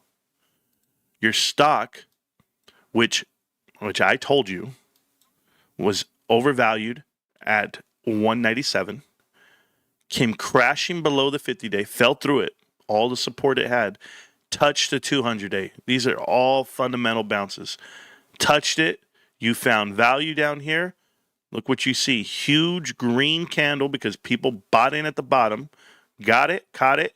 Now we run, and here's this announcement. So what do you think this investment's going to do? What it's supposed to do? After all the announcements they've made, after all the greatness you just heard, do we not give it value? Do we not go in there and say, you know what, this deserves to run? They have a partnership with the NFL. This has to have value. We have to go give it some type of multiple. Yeah. Yeah, that's how I feel it should happen. And what happens? Right here at the end of the day. It touches down to 96.02, already up to 98.50. Maybe this is all making news right now. Maybe it's going crazy. But you're coming up from way down here. Way down here yesterday. So, or last Friday, whatever it was, on Friday. So this is probably, and you guys can quote me on this, I wouldn't give a damn. What this is all probably telling you is, this is probably the NFL finding out what the hell's going on. Everybody finding out what the hell's going on. They buy in. News comes out on Tuesday, right here. Drops down to sell off, bounce right off, technical bounce, boom, gone. It's going to end up getting out of here right now. We're going to go back to ridiculous numbers on Abercrombie. But the reason why I'm telling you that is because GameStop has made announcement after announcement with partnerships, new products, revenue, increases on gross profit margin. Like all this is here. No, they don't make public announcements. They don't go to the media. They just file, boom, here you go. But why is it that a partnership with a forever growing company like PSA, why is that not giving value to GameStop when the partnership is only growing because of GameStop? It's like you're not giving them any benefit for what it is. If that were the case, if all we're going to do is say, you know what, it's a great company because they're so great. That's like giving Emmitt Smith every award and saying he's the best running back ever. But then what's the argument? Oh, it's because he has the best offensive line. That's why. Not the fact that he had a great quarterback, great wide receiver, and a great defense to get him back the ball, and they just run out the clock. No, it was just his offensive line. We're only giving credit to the one thing in front of him, not to the man himself for being durable, being there, carrying the ball every time. But that's what I'm telling you. GameStop, they're very durable. They're there. They got the members coming back, the shoppers. They built the platform. They gave it to you. They integrated PSA grading cards, buying them and grading them, and they did that. And they've given zero value to it. PSA makes announcements all damn day. GameStop, a million cards graded. Us, a million cards in the vault on PSA. Everybody's getting value but GameStop. GameStop's getting devalued. It's flat. No value. GameStop raises $4 billion convertible notes that are not due for like 7 years. And you're going to tell me it's 0% coupon. And you're going to tell me it's not worth anything? That doesn't warrant anything but a downtick? But from 35 back down to 22? No way. Man, I'm getting excited about it because you should be looking at every headline and go, you know what? I don't care what Abercrombie & Fitch is doing. That doesn't make any sense for a failed company to come out here and get a deal. But who owns the failed company? Private equity. Who owns the NFL? Private equity. Maybe you don't know the offices. Maybe you don't know that Blackstone is in the same building as the NFL. The very same building. And that's where that young lady got assassinated, right? Allegedly. Hey, I mean, call me crazy. Call me crazy. You can call me crazy. Another headline, if you can read, may face blackout on the Fox News channels because YouTube TV and Fox cannot reach an agreement. YouTube TV, if a new agreement with Fox is not reached, they will go ahead and black them out. I don't do YouTube TV, so I don't know, but you know what? Shout out to Google. Same with the Taylor Swift engagement. Oh, God. Great verses indeed. What verses? What are we talking about? Oh, you mean the biblical verses? Oh, I'm so sorry. I thought you guys were talking like a versus battle. You know these new versus battles they've been doing since COVID? Like, yeah, bro, it's going to be 50 Cent versus B.I.G., Biggie Small. Who has the best catalog of all time? I don't know, bro. But I know Chris Brown is better than Michael Jackson. I know that. That's what I do know. Nobody was playing Michael Jackson as an adult. Nobody played Michael Jackson's last 2 albums, bro. Nobody wanted even to hear his shit. They were mad. They canceled Michael Jackson. Matter of fact, he had to die for him to come back. I didn't hear Billie Jean played one time until he died. And I heard some dude driving by bumping it loud. And I was like, oh, okay, now they're going to play it? I was at the club every week. I've been in the club my whole life. You tell me. Never heard Thriller, Beat It, Bad. You might hear Rock With You once in a while. Back in the day. Back in the day, guys. Okay? Day and Night, you didn't hear that? You didn't hear no Off the Wall? Nope. Yeah. Smooth Criminal? Nope. Hell no. Anything with a guitar? You don't play it in the club. You're going to learn. You're going to learn today. No Black and White. No Jam. Dun, dun, dun, dun, dun. Nobody cared about that shit. Do you remember the time? No, I don't. They don't play that. They don't. Do you remember, girl, on the beach, in the bar, in Spain? What about? Ain't no girl hooking up with Michael Jackson, bros. I just want to put that out there, too. I'll say the unpopular thing. They keep showing me his kids. I'm like, Blanket ain't it. Paris ain't it. Those aren't his kids. Oh, he slept with the maid. No, he did not. No, he did not. You cannot convince me of any of this shit. No. Then what other song? This guy, what do you have, bro? What AAF cover of Smooth Criminal is fire. Huh? Give me Chris Brown, bro. Give me Chris Brown. Every day. All the features. Every song. 5 More Hours. Loyal. Oh, bro, I walk in there wall to wall. Yeah, excuse me, miss. Run It. Iconic songs. They come on, bro. The whole club shuts down. The whole club shuts down. Forever? Forever is the number one song to play at a wedding. It's the most beautiful song you'll ever hear in your life. But I got to deal with Man in the Mirror. I got to deal with this shit. I got to deal with The Girl Is Mine. Baby Be Mine. You had to get carried by Paul McCartney, bro. Get out of here. Who? Michael Jackson. This dude couldn't do shit when he was young. What was he? Part of the Jackson 5? Came out with elementary school songs, bro. Come on now. He got carried by Tito, Randy. And Randy came in late. Janet had better tracks than Michael. Yeah, there we go. Privacy is good. Thank you. Privacy. Oh, my God, bro. Oh, shit. Chris Brown. Ate the booty like groceries. Swear to God. Nah, you crazy, bro. Don't come at me with this shit. Don't come at me with it because you weren't bumping Michael until he died. Tito, man. Rest in peace, bro. Rest in peace. Jermaine Jackson? Jermaine? Man. Chris Brown didn't have to get his ass beat. Except for Rihanna. I mean, Michael got beat up by his dad. It's a little different. Whatever. I'll say all this. Don't care. You guys can try to cancel me tomorrow. Michael, I got 6 number 1 hits on Thriller. Bro, that was 1982. You're still carrying that shit? You got to let that go. Somebody's got to stop this. Dirty Diana? Terrible song. Oh, my God. No.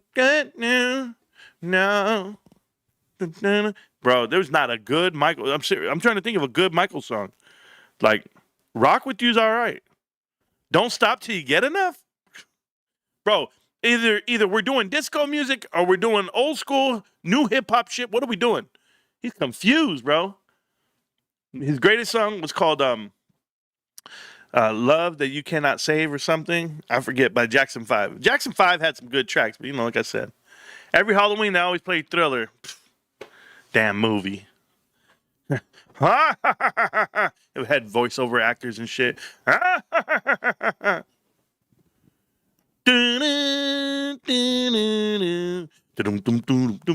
don't care about that shit, bro. Swear to you. Every time I hear it, I turn it off. Every time I hear a Michael Jackson song, I turn it up. My mom will stab me in the heart for this.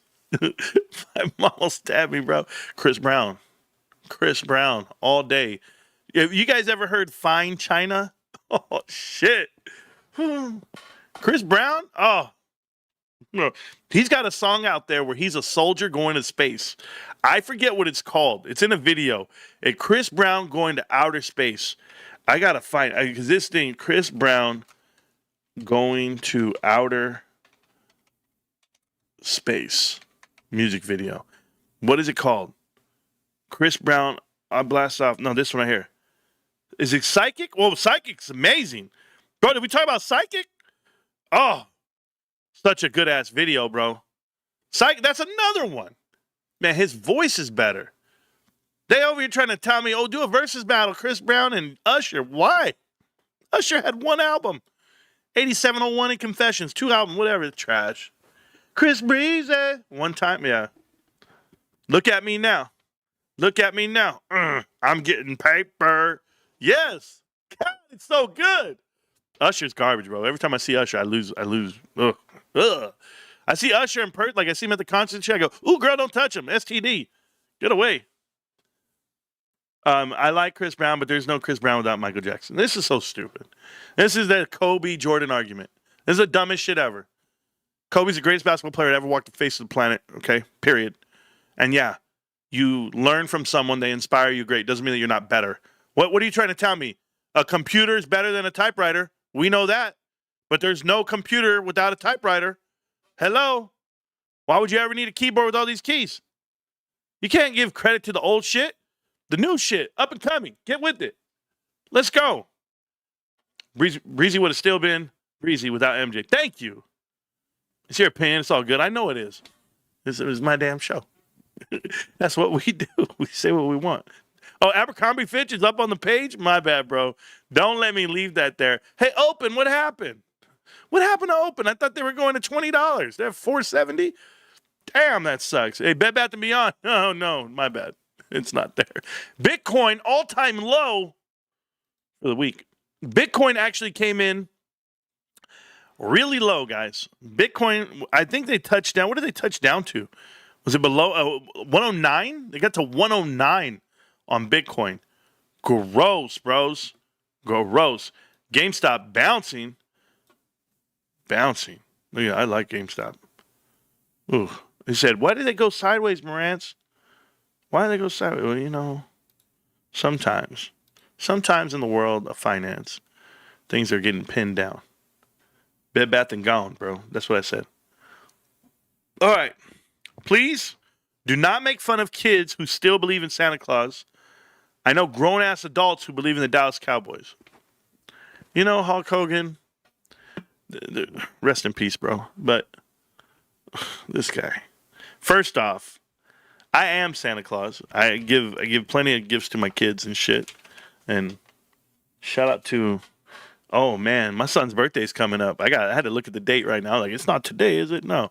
I got to call that kid, man. He's a good kid. I got to call my oldest boy, Marantz. What's up, Marantz? What you doing, bro? I'm going to give him a call and say happy birthday. My son turns 21 in 3 days. I'm so proud of him. He did it. He chose to do what he wanted to do, and he did it. There's nothing better than your kids doing something and being successful at it, and you set them up for success, and they might not ever give you the credit.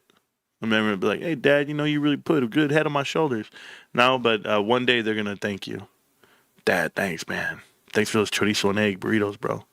Yeah, you're welcome, son. Anything to feed you, man. GME needs to have a UC to shop for inventory at conventions. Huh.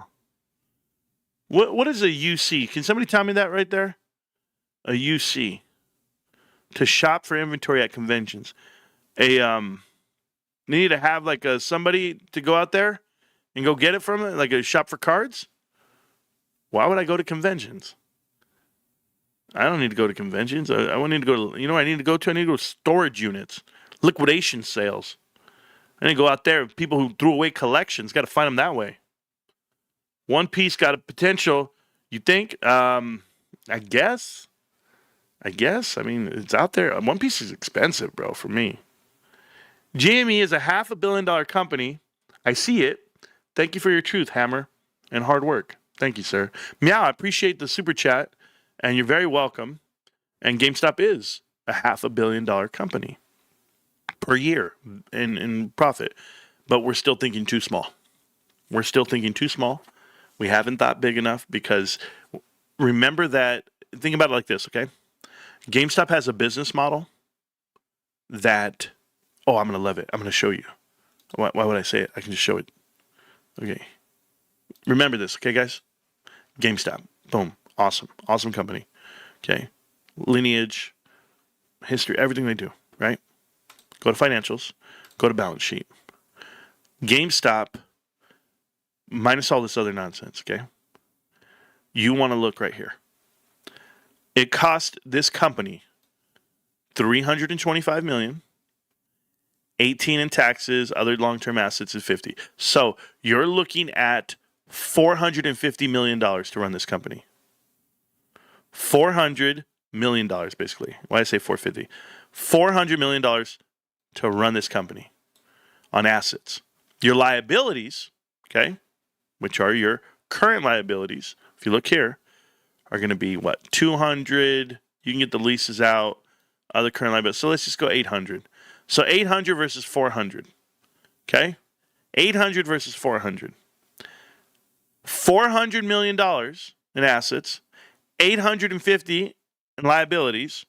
It's a $1.2 billion business, and it generates $600 million. So, what does that tell you? This is what it tells me, okay? That a company that operates on current liabilities versus their current assets, yet this number, total liabilities, has to throw in the bonds that don't exist. Because if you just throw in the leases, you're now at $1 billion. It cost you $1 billion versus, well, they have all the cash in the world because they are a publicly traded company and they offered up their company on convertibles and shares in the past, just shares. But they actually sit on $9 billion worth of total current assets. If we do total assets, it's 2.7 to 10 billion. Yet you're telling me that I can use this, I can make a company called GameStop and it only cost me $1 billion. Generate 600 million, but only cost me $1 billion. That's what that tells me. Guess what happens? You know what happens, people? You could buy 10 GameStops, deploy your capital, and you can build 10 different companies. And they all generate 600 million. Because we got a business model. We have a multiple. We have something to scale. We have margins. We have products. We have synergies and partnerships. We have leadership. We now built 10 different companies. And instead of only bringing in $600 million off of all that money, we now bring in $5 billion. That's where I'm at. Now you take your $5 billion of profit and give me a PE. Give me something to work with. $5 billion, give me a multiple. I'll take any multiple you want to give me. $5 billion in profits for GameStop. Oh yeah. I wonder what the compounded interest would be off $5 billion, by the way, of net profits. But when you take $5 billion and you divide that by the 447 million shares, you're making $11 a share. $11 a share. So now, let's go ahead and multiply 11 times the given multiple for any retail. I mean, I'm just being fair with a lot of people. We'll do a 40 PE. Everyone else has a whole lot more, but we'll just do 40. That's $440 a share. You times that by what you own, and you're sitting on $500,000 for me. You don't think GameStop's going to deploy their cash? You don't think they're going to make profits? You don't think it's fundamentally worth that? I'm giving you the bare bones fundamentals. I'm not giving you hopium. I'm not giving you, hey, that partnership, this, and that. That's when the number gets outrageous. That's when you start looking at companies like Tesla.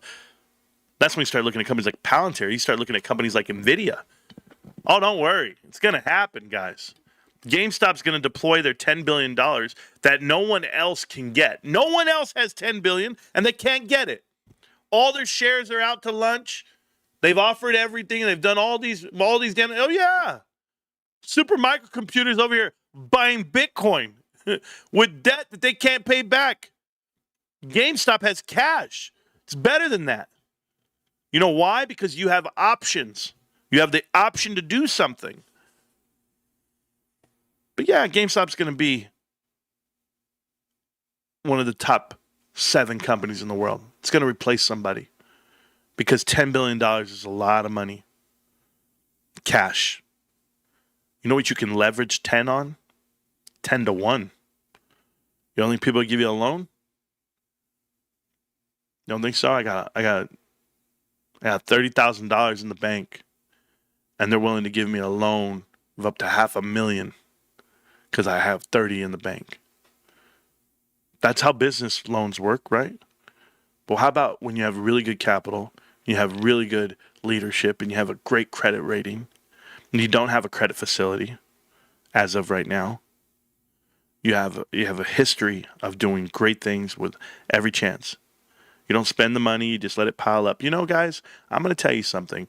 If Wall Street was so smart, if Wall Street was so great, they would do what Warren Buffett does. Warren Buffett lets the piles of cash just go up in value, let it, combining interest, and then that's what they roll in. And it's a massive number on a share. It doesn't give out a dividend, but it's a share that's worth an ungodly amount, and it never goes down because it just keeps going and going and going, right? It's the nature of greed is what has hurt the market and what's currently destroying it with valuations that make zero sense. I'm going to tell you guys something. If that were the case, if this were just the same thing, like what we live in today, then no one ever expands, right? The Romans don't ever crumble because they never expanded so far that their greed didn't take the best of them. Portugal didn't invent a navy that could sell all over the world, and now what are they? They're just speaking languages in Brazil. Right? Great Britain would be massive, or maybe they wouldn't be because they went out to every other country around the world, extended so far, and yet they're being invaded by immigrants right now. There's so many countries out here who have overextended their stay or spread too far, but it's the same thing in finance. So many investments where people get so greedy, they get so big beyond their britches, and they don't just live within it. If we all just stacked interest and stacked value, we'd be what? What would we be? We'd be successful. We'd be amazing. But instead, people want to take chances and get greedy. They don't want to sit back on it and wait for the opportunities that make sense. They want to create the opportunity. They want to buy the call contracts. They want to have volatility explain their losses. Oh, I would have had it, but I got to blame Ryan Cohen for not doing X, Y, and Z, for not dropping the nuke. Right? I'm asking you, Richard Newton. That was your problem. Why would they do an offering? Why would they do it? It's like, because you're not listening, man. That's not the way the business is going to work. It's not here for your greed. Everybody, I'm talking about this earnings report right now. I'm saying it's going to be the best earnings report coming. Doesn't mean that GameStop can't hide some expenses in the SG&A. Doesn't mean that they don't have to show such a fruitful number. And then guess what? We only come in $80 million, not 140 like Marantz said. And then it's like, well, man, what the hell? We're only $80 million company. What the hell's going on here? Well, we were negative. We were negative 2 years ago. We're only positive $14 million last quarter 2 last year. So to be positive 80, that'd be pretty damn good, wouldn't it? You don't have to know the plan. Just know they have not given value for Power Packs. They have not given value for Switch 2. They have not given value for PSA partnerships. No, they're grading you based off of the cash you have on hand and pinning you down with it. It's fine. If they're going to short, let them short. It's going to cost them everything. Modelos and chorizo, bro. I good. Going to drink a beer with him when he turns 21. Me? No. My son's in Colorado. I won't be going. Barcode, universal code. Hey, Marantz, let's talk about my exit plan. You aren't online at Discord. Oh, are you there? Oh, I'm going. I'm on my way. Sorry, bro. Sorry. I didn't even realize that I wasn't there. Let's talk about your exit plan. Absolutely. That's what I came for. Came for some more nonsense. Exit plan. Oh, there we go. Sorry, I'm in the chat now. I'm here, brother. What's going on? Exit plan. We're talking. Hey. Yeah. Hello. I'd love to talk this I out. just wanted to show my position. Oh, yeah, go for it. You're going to talk about it. So that is my small position I have. Oh, hold on. You're And, showing. Okay, let me see. Yes. Hold on. Let me see if I can pull this up for everybody so you can see what we're doing. All right, guys. It's measuring on the table time. Here we go. So this young man is holding 94. Is that 94.25? Is that shares or is that euros? What is that? Okay, that is euros. Yeah. 4,000 in euros, so that Okay. would be approximately 4,900 shares of GameStop. Yeah. So 4,904 shares of GameStop. Got it. So you're doing quite well with the 94,000 euros. 100% in GameStop? Not as I you see see, next I have bridge 3 here. positions. Yeah. Exactly. Yeah, you're familiar with all the MMTLP stuff, so we had the discussion once. So they but got deleted in there. no. That's not deleted. That is private. That Yeah, doesn't well, matter. I'm so sorry. Not it's still But, there. yeah, Is it's it a still frozen there, yeah. asset? Is that what it is? It is still frozen by the U3 hold, and still in discussions regulatory and so on and so on. Yeah, and not the company is not bankrupt, but I wanted to talk about GameStop. Well, hold on before we do that. You're not. My I'm apologies. an actual Half MMTLP billion profits for the year. expert, but yeah. Oh no, Meow sent a super chat, a $2 super chat. So I want to make sure I read it. Okay, so Yeah, sure. you don't want to talk about MMTLP. Why is that? Why don't you want to talk about it? I'm curious. Oh, I can talk non-stop about it, but we had that discussion once, and you weren't quite open. But I don't care. Yeah. I got you. But yeah, I can talk about GameStop non-stop. I love GameStop. Oh, can you? You love GameStop. Yeah, I'm convinced. absolutely. Yeah. I'm in there since 2020. That's so cool. How big has your account been? I mean, I went in with 10k euros, and it went all the way up to 130,000, and like in value, Yeah. back in the squeeze times, I didn't sell.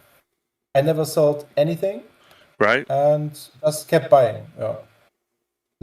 And just working non-stop. I'm just eating, learning Ramen. about GameStop and other investments, and sleeping, and working non-stop actually. That's good. That's good. We need to work, right? We need to get it in. So we're looking at your position right here. You're at 94,000 euros, whatever it may be. So your cost average per share, is that 1922 euros? Correct. That's correct. What is that in US dollars? Do you know? I mean, I could Well, do I'm it. now minus 5%, so 5% of $24. Well, I'm doing it right now for you. Maybe 22 euro. Well, that's pretty damn good. Yeah. I've I have no car just to get more GameStop. I have nothing. I don't do Wow. vacations. I just work just over hours, everything. Like I work actually 80 to 90 hours a week. So That's pretty damn that's good, not- man. I wish I don't think I would. I think I can go. I think I could go hardcore like you if I were to lose my whole life. That's the thing, Yeah. Of course, you have family life. That's Yeah. something completely different. Yeah, you're doing 22.38 super on a well. cost average. It's pretty good price there, brother. That's the price today. Did you Yeah, just buy in right now? Right now, no. Oh, okay. I'm saying that you got today's pricing, man. That's pretty good. So you Yeah, average up. and You I- average up every time you shop. I bought shares every single month. Yeah. I can't do every single day because I'm at Boomer Brokers. So every order I pay actually 20 euros. Yeah, in I get it. fees. Yeah, some people can't do it So, like we do because we have the free brokers and stuff, and Exactly. so you have to buy them in like groups, so you don't get hit so hard. You're like Kais Malej. He was buying Bed Bath & Beyond and paying a fee, and I was like, why? You don't have to pay a fee. Yeah, But, that's the thing. I don't know. I rather trust the bank than a neo broker, honestly. That's Like, good. But trusting a bank is not good either. So let me ask you. That's why. Yeah, You never sold, and so last year Yeah. when it ran up, were you sitting on this many shares or close to it? No, I actually had significantly less. I had half of my position. I had around Oh. 2,000. So shares. as Yeah, of late, you really cranked it up. I worked so much and got a lot of paid out over hours, and I put everything in there, and inflation bonus, whatever, so good. whatever there is. No, it's so Yeah. good. You make I'm me very feel. happy, but Yeah, you make me feel like I'm but- not dedicated. no, you are. You making everyone else as well like motivated. Like Yeah. I'm a talker. I'm more a listener, and it always keeps me motivated. And you always cheer me up. And I don't need the cheering up, but it's always nice to have someone as well as dedicated to something. I'm currently like I want to save up money for my marriage, Oh and yeah. it's my best friend said to me, so you were in for GameStop for 4 years. You never have sold anything. You just have bought anything, no matter where the price went, and you just believe in it.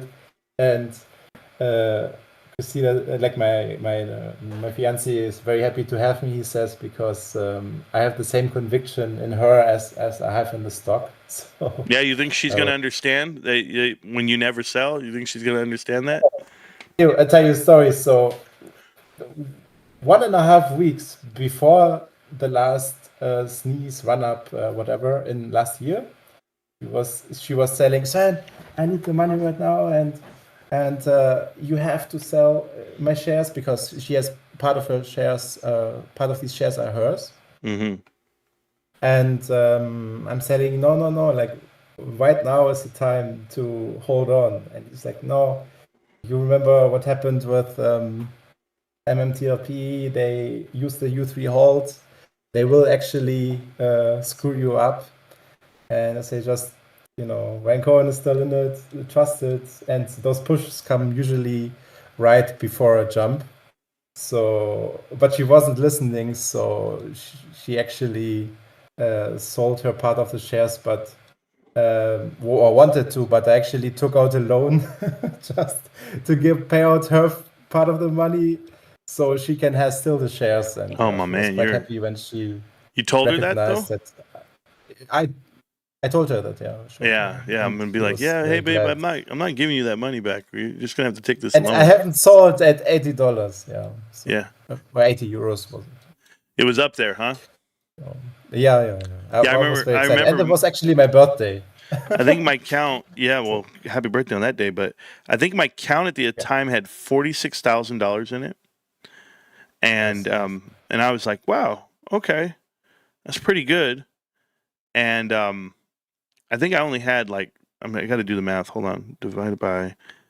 I want to say I had like 600 shares at the time, and I recently like fully committed to like the way I accumulate shares.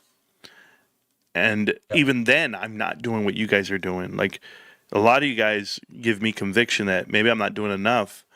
And I know I do videos and I get it, and I study my ass off. I do all this, and I do the giveaways. I use a lot of my money for giveaways and for GameStop the store. I'm always promoting it and doing it that way.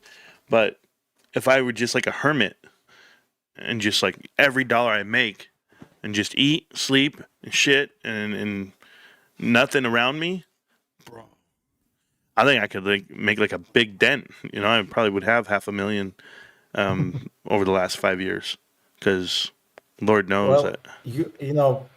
priorities, and what I'm doing is maybe less healthy than what you are, and it's you're older than me, so maybe you're just much more wiser than me in terms of keeping it at bay. Well, I'll tell you what. There's not The a greed. single thing. I want you to think about that. What you just said. There's not a Yeah. single person in that I know that's taking advice from 20-year-olds. And it's not that Yeah. you're smarter than them. Like some kids are really book smart or analytical and they know some stuff, but they haven't lived a life. And that's why when you walk into a room and someone says, "Are you the manager?" and they never have to ask really, because they know when you walk up and they know that you've been through some stuff in life, and people value that. People value the experience, but these kids have not lived this yet. So for every kid out there that's promoting their channel and talking about options and talking about stretching money out and taking the chance, they don't have the responsibilities a lot of us have. And in GameStop, that's why it's so different, believe it or not. That's why, like, you look at Keith Gill, and Keith Gill has had career change. He had a loss in the family. He had, everything come down on him, and he got blamed for a lot of things. But I don't think Keith Gill has the impact that Wall Street makes him out to have. I'm being very honest about this. When it comes to Yeah, of course. when it comes to price discovery, I don't think that him coming onto the scene makes it trigger the stock. I think they trigger the stock the minute he comes in. I think that's the difference. And whether some people say, you know, they deploy him onto you or however they want to say, I don't care. I look at it from a whole different standpoint because I remember April of 2021. A lot of people don't, but I do, because that's when I decided to start making YouTube videos. It was like 2 weeks later. It was in May, but that April, if people don't remember, there was an option for Keith Gill's shares that was expiring, and he exercised. And it was then when I was like, wow, he exercised at $154 a share. And he ended up having 200,000 shares, which ended up being more than anyone could ever imagine at the time. And then you go 3 years later, and he walks into the room and he has $250 million, and he has a position of 9 million shares. And it makes you wonder how someone what they can really do when they apply themselves, and they're so assertive to where they're so confident in the research they do. They go, you know what, I'm going to sell at this run up, and I'm going to go ahead and buy back in at this bottom and make it to where I have this massive number. And, you know, everyone's trying to time the market, and not that they could ever do it this way, but it's like for Keith Gill, he's playing with house money. He's not playing with his own in his mind. I'm assuming this is the way he thinks, where he's up. He's up already. He's up, you know, a couple $1 million, $3 million, whatever. Yeah. At this point, it doesn't matter. You know, it's the principle of it, and it's the game of it all. But you know, he might win, he might lose.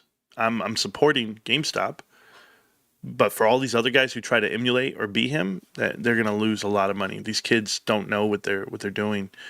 But he has been through a lot himself as an investor and a trainer. You know, he's a teacher of securities. So being in that field, he actually knows how to break down and see what he sees. You know, and he sees it a certain way. So I respect it, but you can't show me a 20-year-old that I'm going to listen to and follow. And that's why I'm saying, what the hell are you guys talking about? These guys never been through a recession. These guys never been laid off. They never been through a divorce. They've never been through a lot of things in life. I'm not going to listen to them. And so me, when I start talking, you ever want to find something that you resonate with, come on in. I probably lived that life. I've probably done it. So that's just it. And that's what I thank you for watching. I actually have as well written an article about GameStop in 2022 in the German press. Yeah.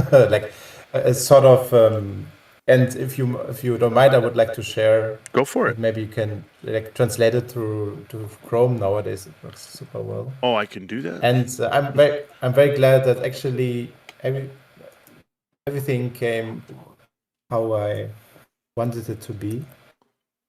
At least I sent it to you in your DMs. Yeah, I see it.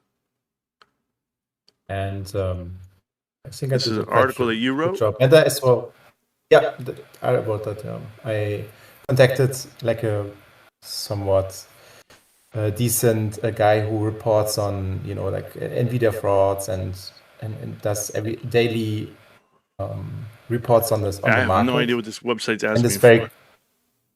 And it's very critical, but he was always shitting on games over that. Like after 1 year of listening to that, like, okay, it's enough. I have to contact him and write in it. Yeah, can you read this and translate it? I can't, and I don't even know what I'm clicking on.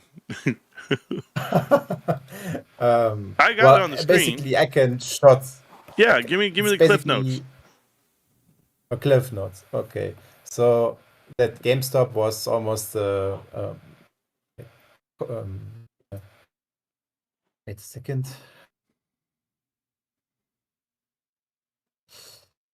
Bro, if I could read this, man, my superpower. You know, everyone always says, "What kind of superpower would you want in life?" And they're always like, "I wish I was invisible. I wish I could fly. I wish I could read minds." I got none of that. Mine is, I wish I could speak every language. And then my kids said, "That's not a superpower, Dad. You're just being lazy. You can't." I was like, "What?" Okay, go ahead. Yeah, it's very easy as an American speaking or like English speaking guy to communicate with everybody, but as someone who doesn't speak the language. Anyway, so I basically wrote that GameStop almost triggered a financial tsunami, but will be soon a blue chip. Mm-hmm. And so I laid out how, first of all, the entire thing, how it got limited by the clearing corporation, that they had to cut, that they actually had to hold GameStop at bay because of the call options. That is not so interesting for us. But I talked more in particular about Ryan Cohen, how he, how he built up Chewy, how he actually approaches or have approached in the past the Chewy build up, how he treated his customer, the cheering up the customer and making decisions for the customer instead of the outrageous margin decisions, and that the amount of people they hired in 2021 and 2022 of like almost 370 people from all the leading tech companies. What you have talked about as well, there's talent which he acquired for GameStop, Yeah. which we now see it coming in fruition. Yeah, I'm reading right now. Let me And- see, you're talking about NFT, okay. blockchains, Web 3.0, how much money they have on hand. And then, Exactly. yeah, so you wrote a good article. And here. that, just wanted to share it. I'm quite proud of it. Yeah, it's pretty because good. actually my profession, like I'm a weird guy. I worked at basically, I worked with wind energy and did everything there, and basically wrote the article in the Polar Circle when I was installing wind turbines, and now I'm working with now I'm actually taking care of people with mental discapacities, and I'm studying psychology to the side, and I'm a GameStop holder, and I'm fucking Yeah, you're doing good. going It's a nuts. good article. Yeah, Thank you. Really, okay. Thank you for listening. Yeah, not a problem, my man. You're doing great. So I just want to show I'm very dedicated. You're a and very glad big I'm a member GameStop of investor. this. You're a great GameStop investor. You're dedicated. Here's the next question, Envoy. Okay, when are you selling your shares?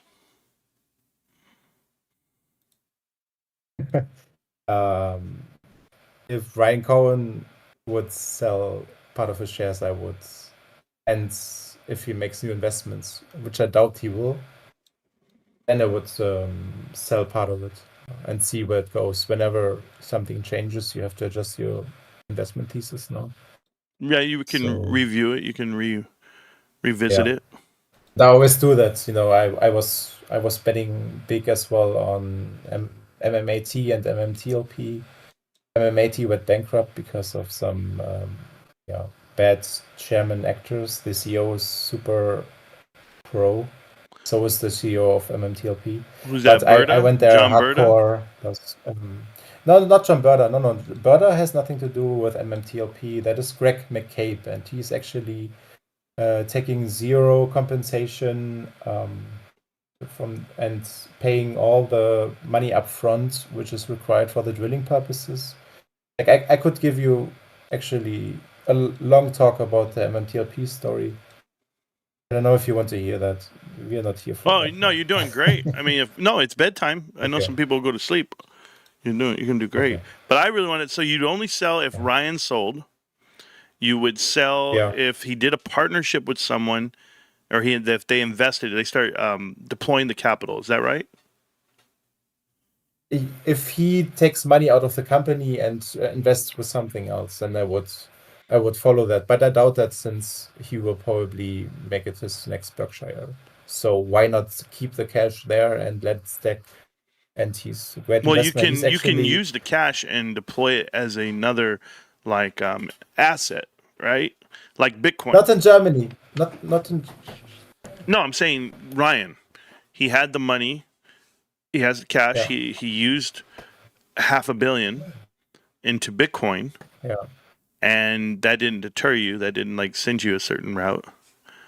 That's good to know. Yeah, fair good point. Yeah. I drew a triangle right now on the chart that makes a lot I of love sense. the Doritos. Yeah, it's a Dorito that makes a lot of sense to me. Looks like GameStop's going to run out sideways for the next 1, 2, 3, 4, 5 days. So on the third, it should start ticking up. up into earnings. It should pick back up, but it'll run at the end of the candle at the 8th. So 7, 8, then that week will be earnings, and then we'll see where we go from here. But yeah, I think it's running this way because the top has hit 1, 2, 3, 4, 5, 6, 7, 8, 9 times on the 4 hour, or on the 2 hour. I'm sorry.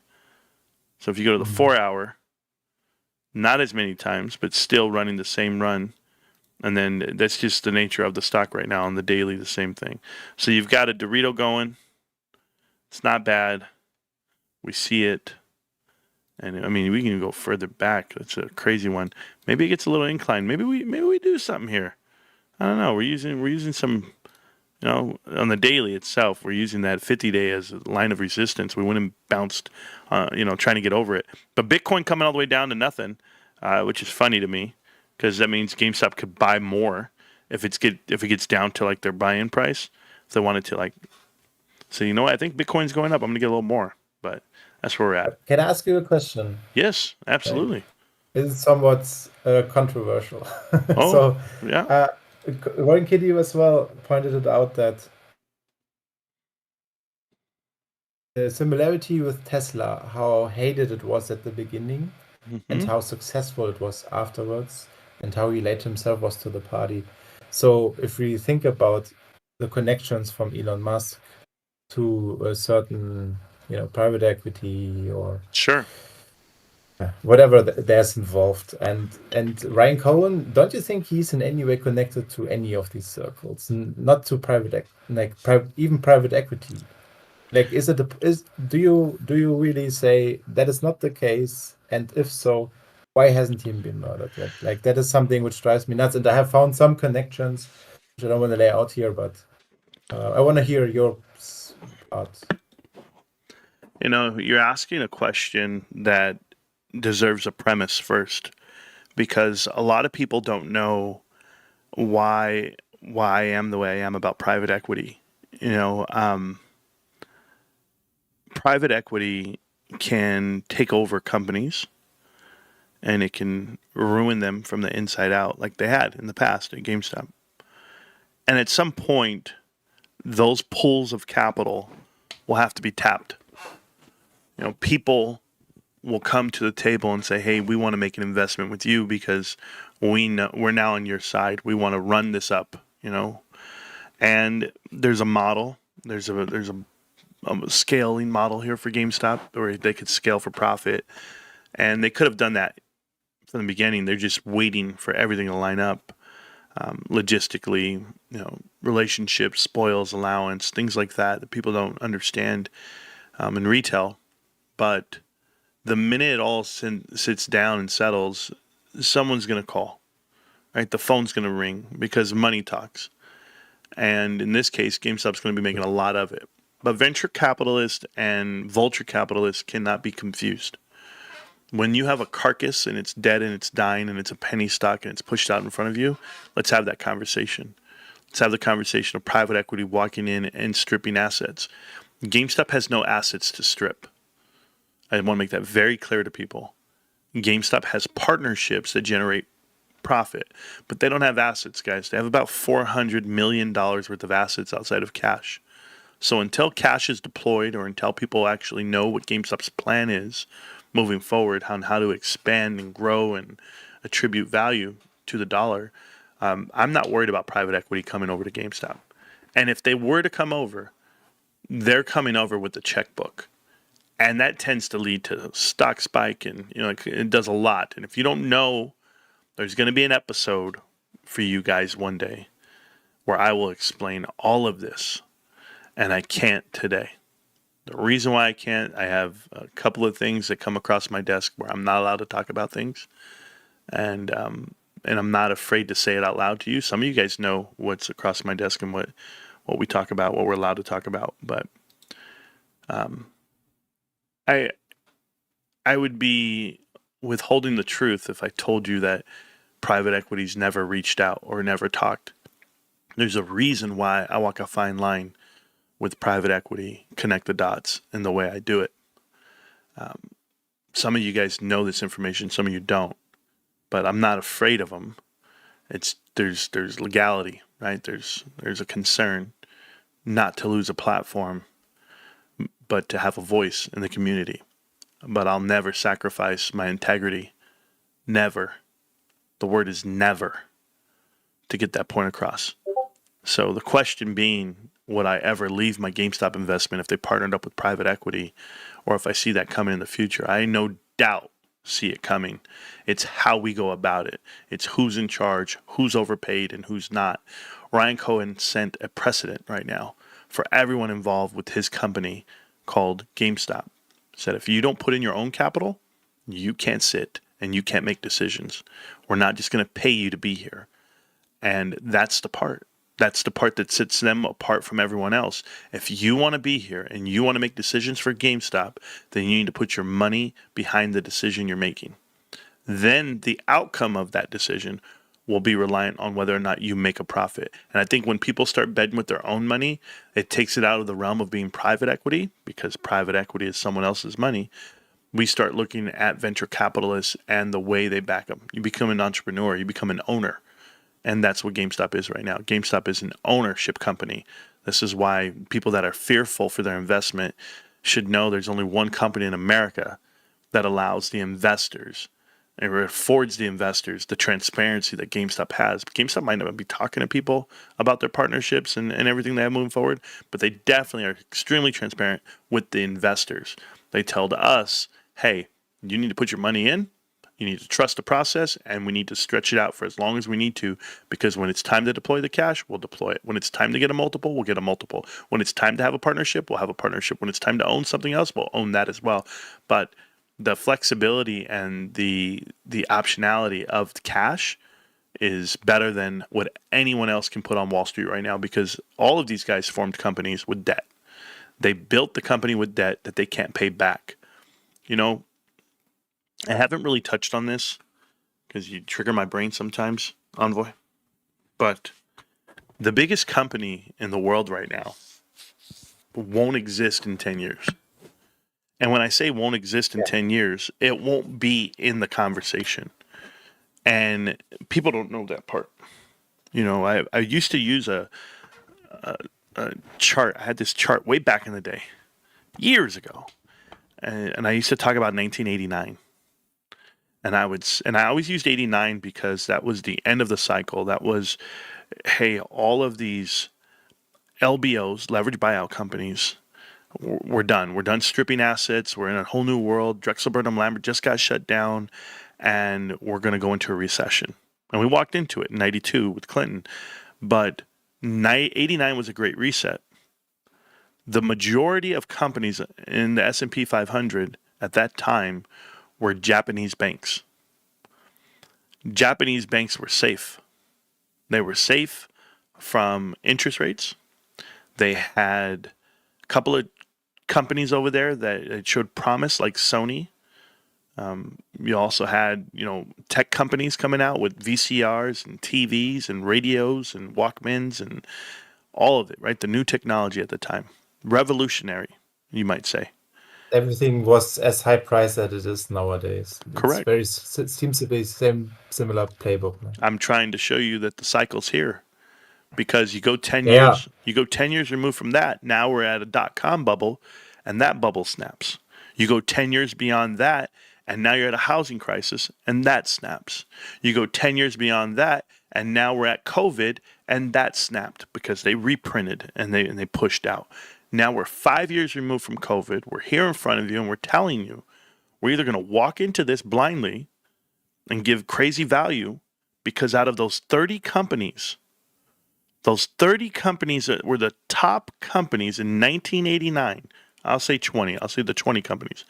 The top 20 companies in 1989 are not one of them is in the top 20 today. That should tell you the rotation of what's about to happen. I know everybody wants to give all the praise and glory to companies like NVIDIA right now, but 50% of their income, of their revenue, is deprived from the Mag 7. 5 companies Give them 50% of their profits. Those 5 companies are their competition. Those 5 companies are building a competing product. You will no longer get CapEx.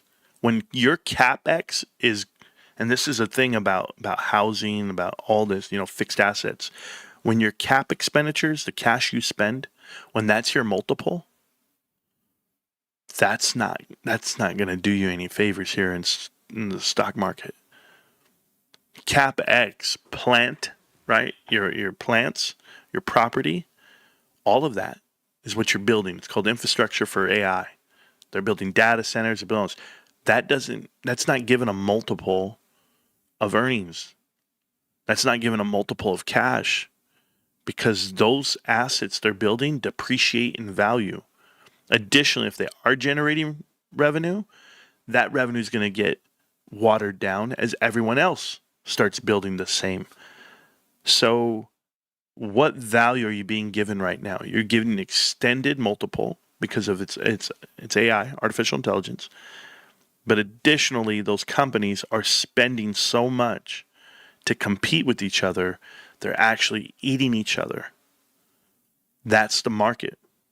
That's the world we live in. So when you have cash and no corporate debt, no big balloon out there, you can generate a company like GameStop, and it's built off of $400 million in assets. You say, well, $400 million is all it costs me? We have liabilities that we're paying for, but we can pay for that with the cash we generate. But we're at a $1 billion. That's all it costs me is $1 billion. And I'm going to own 3,000 GameStops and a new business model, new inventory, new everything. And the overhead, what you have on top of that is the interest you're making based off of all the money Wall Street wants to give you at 0% coupon, and no one's giving value. Yet every Mag 7 company is getting value for what they do, for what they spend. Well, great. When GameStop spends their cash, I want to see those valuations come out, because now they're spending cash like everyone else. What everyone else is pledged to, whatever, and you're giving it a multiple for spending, awesome. I want to see it. And that's where the rubber's going to meet the road for a lot of people, where the multiples are going to be 10x on your 10 billion. And you should be at a minimum 5. Every other company in the S&P trades at an average of 5.48, I believe, to book. If GameStop traded 5.48 to book, they'd be a $50 stock, and they'd be in the S&P 500. What happens then? ETFs, fixed incomes, all of it. Index funds, everything's going to get in there. I don't know why I said fixed incomes, but I meant index. Index funds and ETFs will go ahead and have to buy an allotment of shares, percentage of the S&P for GameStop. Shares that don't exist, by the way. There are no shares out there for the public to buy because you and I aren't selling. Retail's not selling. Institutional investors have gone up. I remember March of 2021, GameStop had an institutional ownership of 98%. Nobody could figure it out. They go, what the hell, 98%? You mean the public only owns 2%? No, that's not what that means. That means that the swap theory is correct. That means that the short interest theory is correct. 140% short? Absolutely. Swaps beyond belief? Absolutely. They go and make these deals with the banks. And they go, yeah, no problem, man. Let me borrow the leverage. I can't close a position. I can't show it. I'll show it. I don't owe it because I have a leverage position. You're willing to take on the risk. But that risk is hidden in Credit Suisse. That risk is hidden in UBS. That risk is hidden. You can't delete it. You can transfer the risk, but you can't delete it. And over time, they're going to lose so bad that your $90,000 or €1,000 position that you have is going to be a $1 million position, without a doubt. Yeah. You're looking for 10x easy, man. You're going to get it. Everyone out there is going to get 10x because the money is 10x. If people don't know what I mean by that, GameStop has a current market cap of $10 billion. They also have $10 billion in cash. So you've got to give me 10x. I'm not just going to sit here and say 5. I'm going to say 10 because you have everything going for you. You have all the momentum in the world. You have all the profits in the world. You have the cycle is here for you. and this is your decade. So walking in right now, guys, we've got 5 years under our belt, but I promise you, we're 5 years ahead. We're 5 years removed from those days. We're 5 years beyond your first day. So when your first day came, you go, I wonder what this stock's going to be like in 5 years. You no longer have to wonder.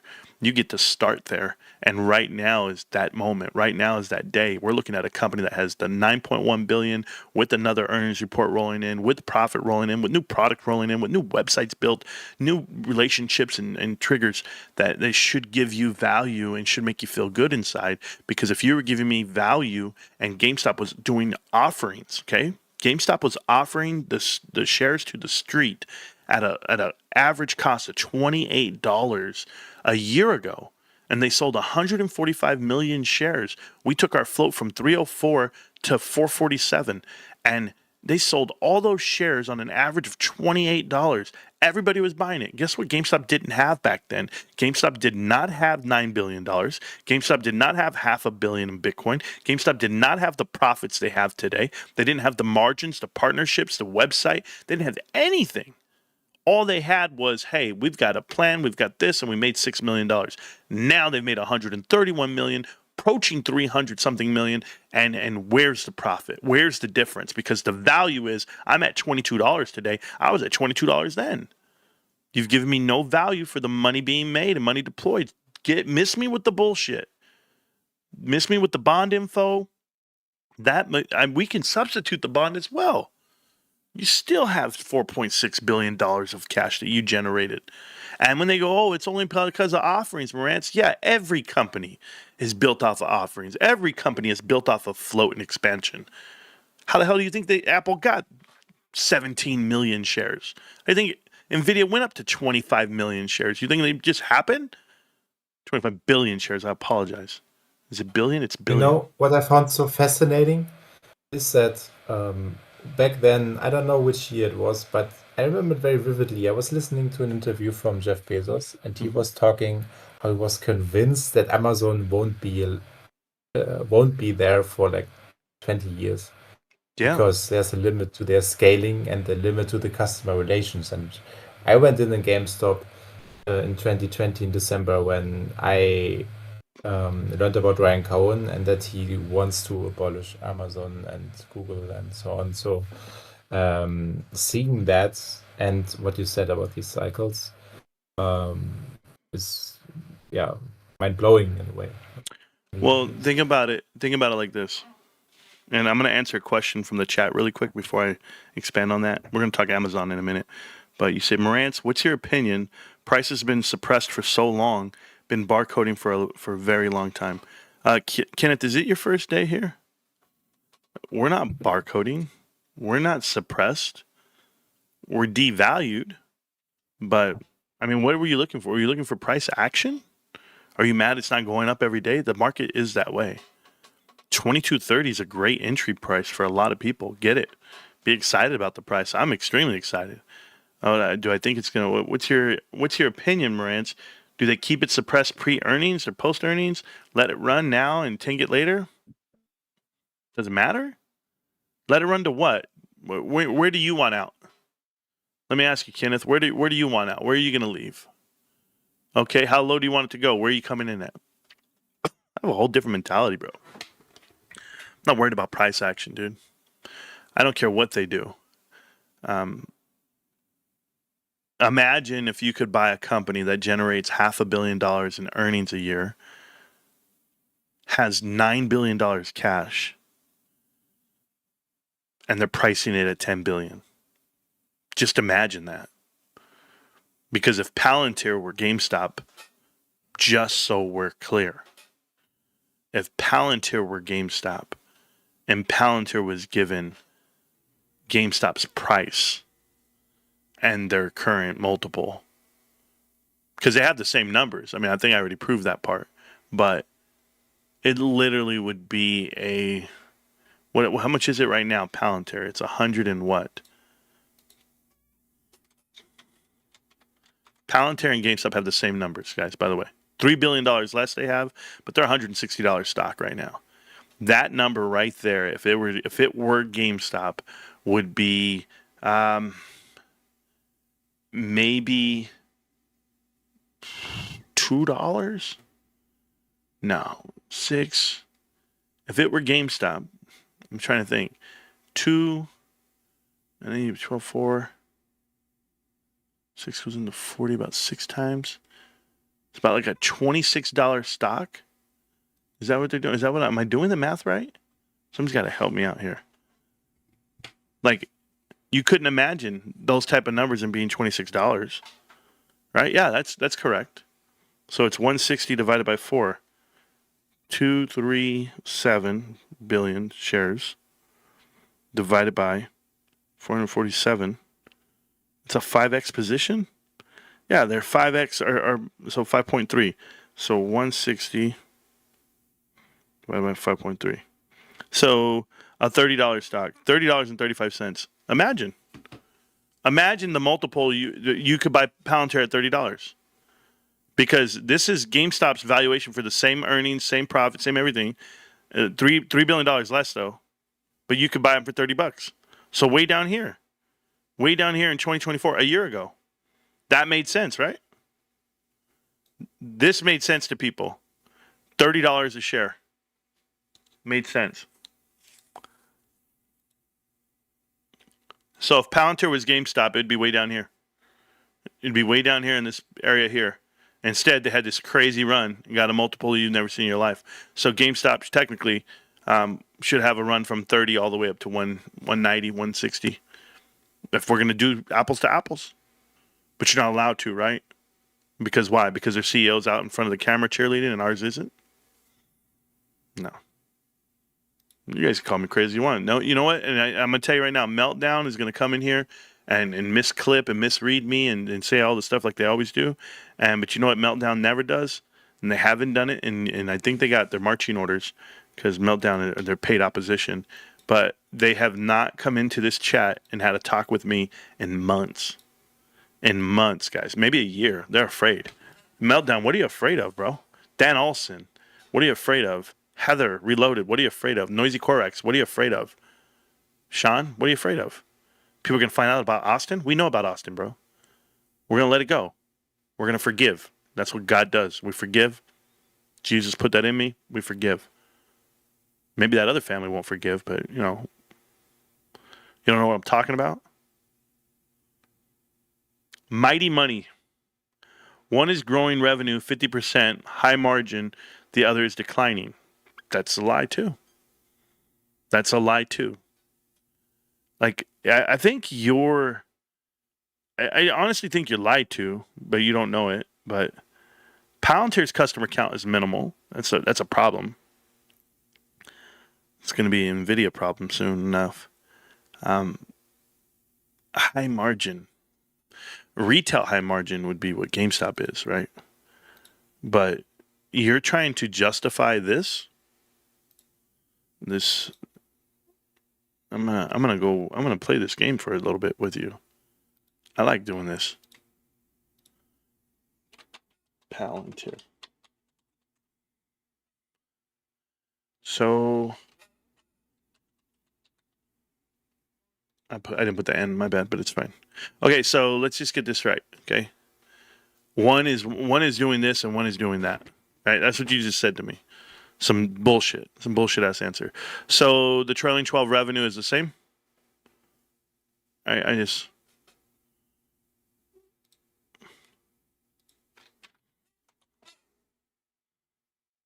GameStop. 3.67 and they're at 344. About the same. Cool. Net income, GameStop's going to be around 400 for the year. 400 million. They're at 700 million. So there's a $300 million difference. How many years do you think it will be before Palantir matches GameStop on cash? Because if they're making $300 million more dollars a year, they would need $3 billion more dollars. I'll see you in 10 years. So in 10 years, they're going to have as much cash as GameStop, is what I'm hearing. Okay. But it's scaling differently, right? Good. And it should, because the shares outstanding are 2.37 billion. So earnings per share, everything, all the multiples are never going to happen for Palantir. That's why their PE ratio is so outlandish. It's 533. 533. That means 533 years at this rate is when they can pay you back what you're paying for the share. That's how overvalued they are. It's the most expensive stock in the history of the damn stock market. And you're going to tell me that it's just the multiples match. They don't. They signed a 10-year deal on revenue with the U.S. government for $10 billion. That is $1 billion for the next 10 years. That's it. That gives you a multiple of what? Of 100x your revenue? Have you ever heard of that? 100 times sales? Have you ever heard of it? Never in your life. And if you have, it's extremely overvalued. There's not a place on God's green earth that this company's worth this price. But then we want to talk like you're talking like you know. One has growing this and one has growing that. I'm looking at it right now with you. Revenue is $1 billion, okay? Over the last 6 quarters, from 600 to $1 billion. Total revenue. Where do you think this is going? How big do you think it's going to get? It has to get bigger, faster than you could ever imagine to have that multiple. Gross profit, right here, 810. SG&A, operating expense, $500 million, coming at 269. 269. Some quarters are front loaded better than others. We're talking about mark to market. We're talking about full contracts. 269. What they did 11 here. What happened? What was going on with the big decline here? Did I miss something? Did I miss something about quarter 2 versus quarter 1? No. Massive number comes in, right? Huge number. Then I go and look at what they're doing with the cash. Very similar to GameStop, but you can't give value for cash apparently. You come all the way down and their net income is $300 million. Wow, look at that growth. Earnings per share is minimal because they can't get any. The float's too big, but I'll leave it with you. Here's the margins. Free cash flow. Profit. Go ahead.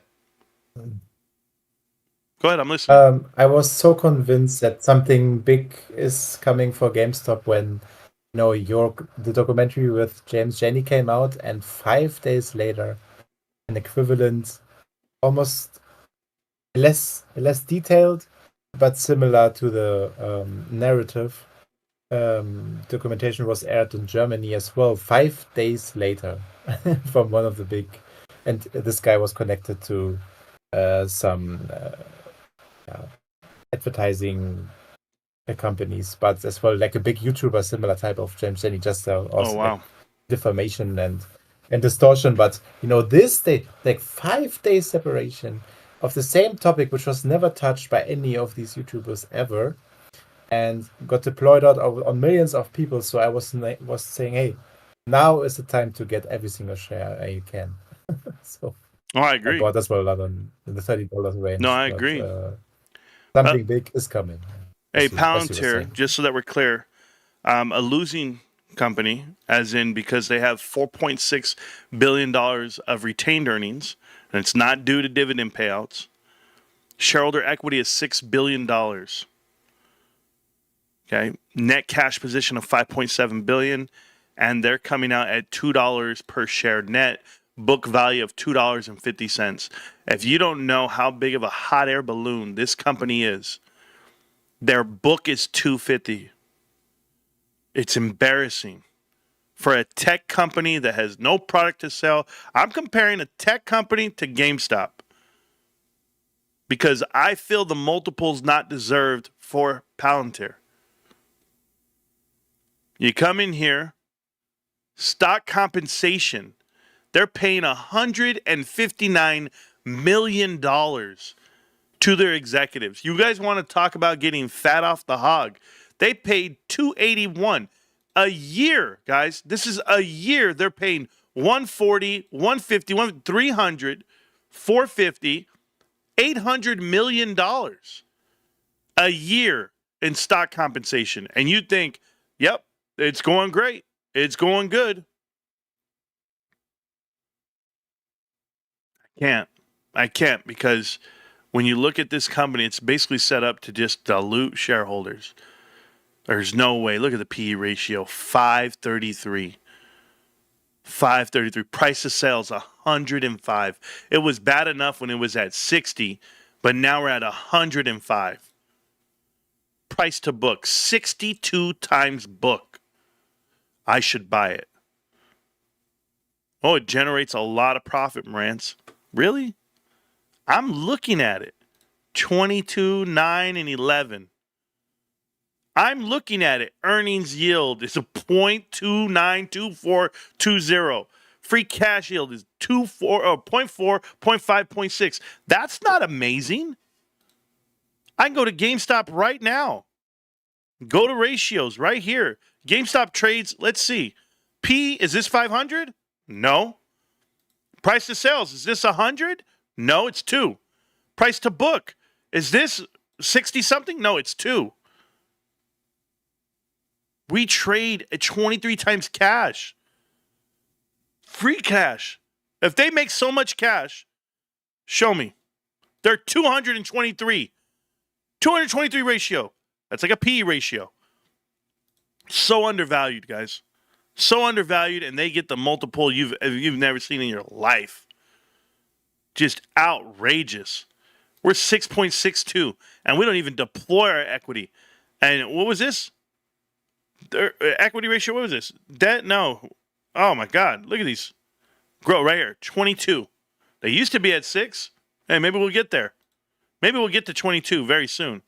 Don't worry. Look at our free cash yield, 4%, and our earnings yield, 2%.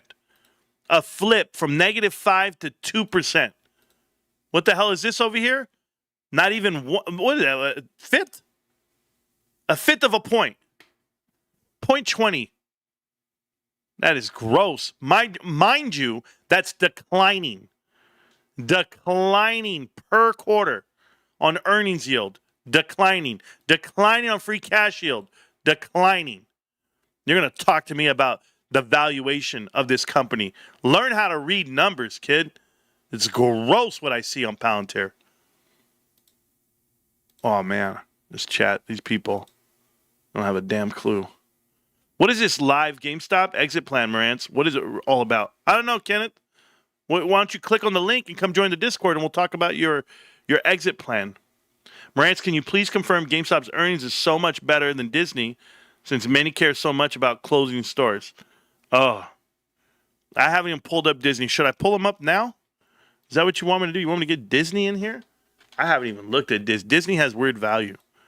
Disney's a little different. You got parks, stores, you got movies. You got all the stuff with Disney. Let's go see. I'm just curious what Disney looks like. Maybe on a multiple of Disney. Maybe it's not as valuable. Let's see. Disney's got a good market cap, $200 billion. Revenue, $94 billion. That's a big number. Huge number on income, $11 billion. Shares outstanding, 1.2. Still less than Palantir. Yep.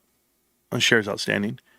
Earnings per share, $6. Not bad. P ratio, 18. They've been around for a very long time, and they pay $1 a quarter. All right, we'll check them out. Not bad. Not bad. I got to pay $100 to get $1? Wow. That's tough. How many years I got to hold this to get all my money back? All right, let's go to quarterly. Revenue, $23 billion. Flat. Down. Flat. 2%. Not even growing with GDP, bro.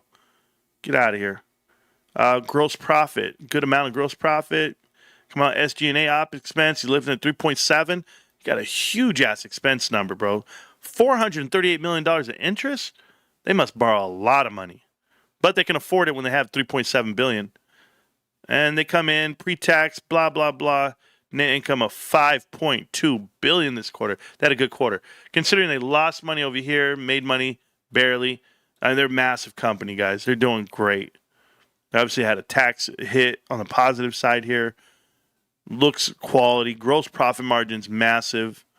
Good numbers. Those are GameStop numbers, by the way. Ops margin good. There's a good cash flow. This is, hey, don't talk bad about Disney. Look at this shit. Woo. Disney looks great. Gorgeous. Oh, we got more cash than Disney? Damn. Make all that money and we still got more cash than them? Damn. I wonder why. Oh, yeah. Remember when I said they have all their value off of goodwill? Minus the goodwill. Take that out. What do they have? About 123 million? 123 billion? I apologize.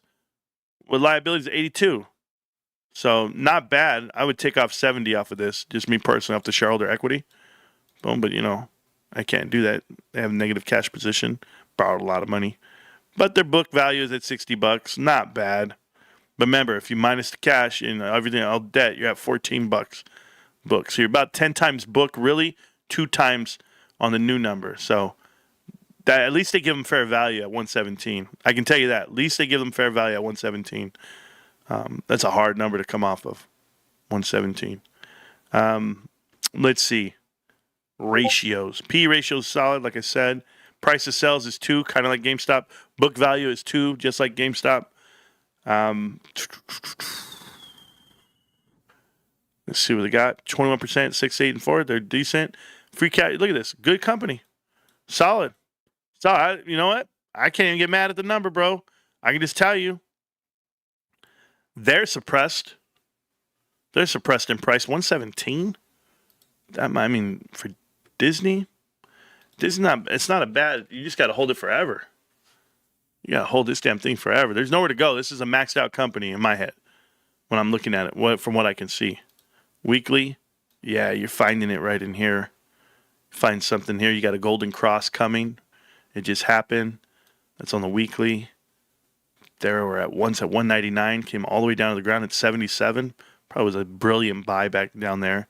Take it up, approach the 200-day moving average, go ahead and sell off of there, come back down, buy back in, go back up, hit it again, buy back in. This Tony De Niro stock right here. Come down, take it all the way up, buy back in, sell right now, wait till it falls down and buy it again, and you condense and you buy in. You have previous resistance over here, 140, 147. Right here, we triple top right here at 120, so hard to break past that. Break past it, you can have a breakout and run. Yeah, Disney looks decent, but for what? It's not GameStop. It's a maxed out company. One bad movie, one bad press release, it's all over. My opinion. Of course. Oh, you guys didn't even see this. You guys weren't even watching the chart, bro. You guys missed it all. This is Disney right here. Down, top, down, top, down, top, down, top. Yeah, who cares? Disney. I don't even care about it. Honestly. It's not GameStop. But it's not a bad investment. Just saying. You're down. You have a lot to lose there. You're coming in at 120, 117. It's been down to 77 just a couple of months ago. There's a big problem there. Big problem there. And those swings are real. But as far as the sheet goes, they got a decent sheet, bro. I'm not going to hate on them. Envoy, how you doing over there? You doing good? You're in the chat. You're still doing good, bro. Marantz, for GameStop earnings, wear the full astronaut suit, not just the helmet. Kenneth, no one's stopping you from doing it, bro. I wonder why there's a sudden rush for earnings expectations. Olga, it takes more time to shift. True, but we're here. True, but we're here. Not for me, Olga. It's I was happening. excited. Yeah. Yep, GameStop. Disney's a real estate company. I said that. Don't get it twisted. They suck. They own their crap. They have everyone wrapped into their subscription. People can own timeshares there. It's wild. Yeah, I know. They're building a Disney neighborhood right next to us, right where we live. And I've seen it. It's amazing. All the homes are $1 to $2 million a piece. And yeah, it's called like Quanto or something. I don't know. Disney Centero. It's amazing. It's a Disney town, bro. It's a whole Disney city inside of the city. So Olga's the truth. Olga's been around forever. Olga's an OG investor. Yeah, Olga's our guy. Olga's been with us from the beginning. So my first German subscriber was Olga. And Olga's been with us for a long, long time. 4.5 years. So shout out to Olga. Trove sent me something. Let me see what Trove sent me. Oh, is that me, Trove, in the picture? Whoa. I gotta check that one out, Trove. Yeah. I've got a ton of takedown requests, Trove. Trove's asking a question in the chat, and that's good. Yes, Trove, I got takedown requests because I played all your songs in the videos. Now, I will tell you this. Trove did the gentleman thing, and Trove he did give me rights to his music, and he was splitting the revenue, and I said no. He'll tell you I said no. I said, no, I don't want the cut. I don't want anything like that. It's just one more thing for me to deal with. I didn't want to deal with it. But he's making music. He does well. I promote it whenever I get a chance to play it. Trove's music. But you can find him on the Discord. Find him on iTunes, Apple Music, all the good stuff. Love your show, but getting hit with way too many commercials. Oh, cool, Josh. So all you have to do is subscribe to YouTube, and then you won't have commercials. What the hell does it got to do with me? Hey, Spotify. Love the Spotify music, bro. Awesome. Free entertainment. You get to play the music, any song you like. You get to go to a radio station. They play a mix for you. They do all the work for you. But shit, I got to listen to an ad. My bad, Joshua. You get some free education here, some free motivation, a little bit of stimulation, but a whole lot of truth. Marantz Rantz. Shit's not free. My bad, bro. I do the best I can. I'm not reaching into your pocket taking it, am I? Hey, $500 to join the Discord. No, don't do that. I don't do that. It's just free. What the hell's wrong with you, bro? I'm still here. Guys, I was supposed to leave like an hour ago. Holy shit, I didn't realize the time. I was just talking. This is really how it goes sometimes on the show. Just be like that sometimes. But I'm not leaving, bros. Nah, traffic can wait. Let's see what we got for you. Next headline. Pfizer announced layoffs affecting 100 employees in Washington amid broader industry challenges. The move comes as the company navigates regulatory and market pressures, including potential changes in drug pricing policies. Sure, Pfizer, do what you guys got to do. I'm telling you, all these dudes that dealt with the vid back in the day, guess what? I never got a vaccine. I'm still healthy. I'm still living. These dudes with 3 eyeballs, 2 lungs, can't figure it out. Everybody has 2 lungs. Okay, yeah, but no. They all got the shot. And with me, bro, get away from me. It wasn't ever going to happen, bro. It was never going to happen. I told you about Fox News. Did I tell you about this one? It's going to be Nissan Motors. Shares fell sharply after Mercedes-Benz announced that they plan to divest 3.8% from the Japanese automaker. The sale valued at approximately $346 million and to drop 6% in Nissan's Tokyo-listed shares. The move reflects Mercedes-Benz strategy to streamline the portfolio and investments concerns over Nissan's ongoing turnaround efforts. Nissan did announce that they were partnering up with, was it Toyota or Honda? I can't remember which one it was. But Nissan was partnering with somebody, and I saw that one coming. The next headline coming is going to be Tesla. Tesla faces a $246 million verdict after rejecting the $60 million settlement. Okay? A $60 million settlement came across the table because they were doing that autopilot system of the self-driving cars, and they killed someone. A car killed someone in 2019, and they were just going to sue them for $60 million. They rejected it. Guess what they got? $243 million. Shout out to the people who got the money. They need it. I'm really pissed off at Tesla for even having this. What are we doing? What are we doing? We're building vehicles and trying to be the next one. I don't even know when this started. When did this start that we need to have driverless vehicles? I don't like it. I don't want it. That's just me. You guys can want it all you want. I think it's so cool. I don't have to. What? Get out of here. And you're paying for it? You got, I'm in New York and I take Waymo and I. Bro, you're scared. You're scared of your own reflection half the time, bro. Let me see what I got here. Dismiss that. I don't need that. All right, next, AT&T. AT&T has struck a $23 billion deal to acquire wireless spectrum license from EchoStar. This acquisition will bolster AT&T's spectrum holdings. Listen to me, guys, about 5G and fiber, whatever this is right here for AT&T. $23 billion. Oh, my God. Guys, it's a massive-ass number, okay? Massive number. People need to start giving it some respect. I had this, you guys, you know what I was talking about, Corvette guy? I thought about him because, the guy who looks like me actually has a Corvette. And I was like, oh, you remind me of that Corvette guy, that loser. But here you go, Corvettes. Pay attention. General Motors, GM, is recalling 23,500 Corvettes. That's right. Potential fuel leak issue. Get them out there. Get them out. Don't tell anybody. I think it's hilarious. Oh, man. And then the last bit of headlines I have for you guys is a whole list of them. Let's go for it. First, Dr. Pepper buys Pete's. We talked about that yesterday, $18 billion. We also talked about Steph Curry partnering up, I don't know if I did, with Google. He's going to be partnering up with them on performance advisor to the tech company. I don't know why. This dude, Carlos Alcaraz, whatever his name was, the Grand Slam champion 5-time, he signed an ambassador deal with the yogurt company. Okay, like we care.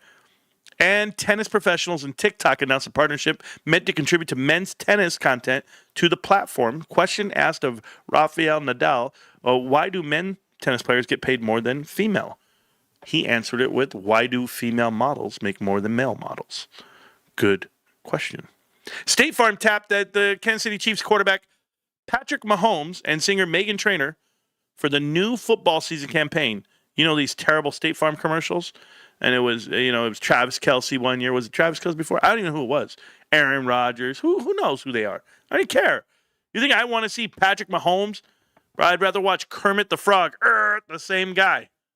Little Caesars, the official pizza sponsor of the NFL, teamed up with San Francisco 49ers tight end George Kittle for their latest ad. Pizza, pizza. Don't give two shits, bros. And ESPN partnered with John Cena to promote the new streaming service. Whoa, I hit the wrong button. John Cena has to be the ugliest man in America. I just want to put that out there. All you ladies out there, spare me with your bullshit. That boy is ugly. I have not seen one good angle. Evening Marantz and the crew, thank you so much. So will Koss, Travago, Tootsie Roll, and so on, all of the OG stocks. Mark my post, Transform Co. and Transform Co. properties will show up in the news by then. Best regards from Germany. Thank you so much. I call Sears to come. I got a phone call. Hold on. Madame.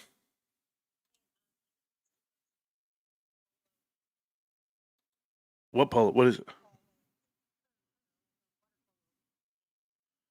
Oh, okay. That's fine. Yeah, that's fine. I'll pick him up later. I'm doing my show right now. I'll get something to eat and then I'll go get him or whatever.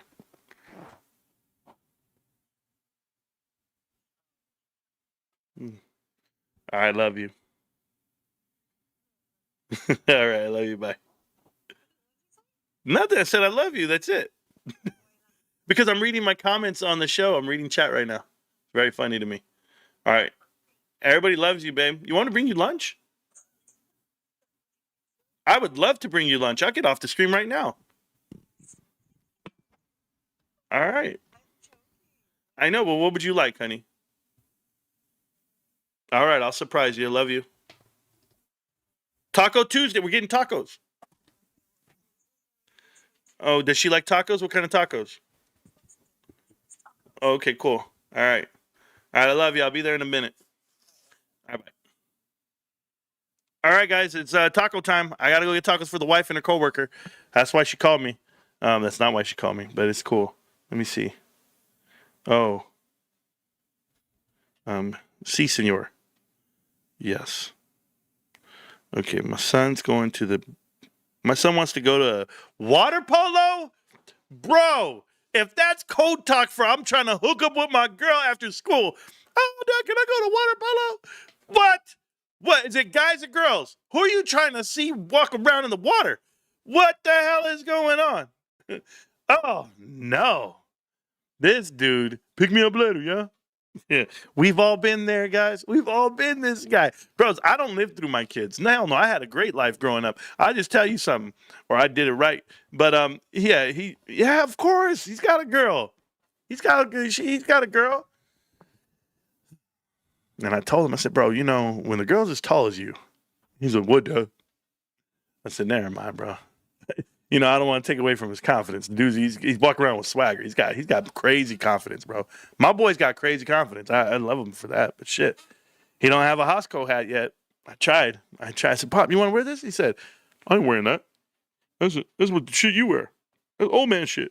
I said, man, I ain't old. All right, I got to change because here's the thing, guys. Thank you, Marantz. Awesome live. Appreciate you. No, thank you to Envoy for showing up and having interaction with us. Thank you to him. He's been great for the show today. Thank you to all the people who type in the chat. Thank you for all the support in the chat.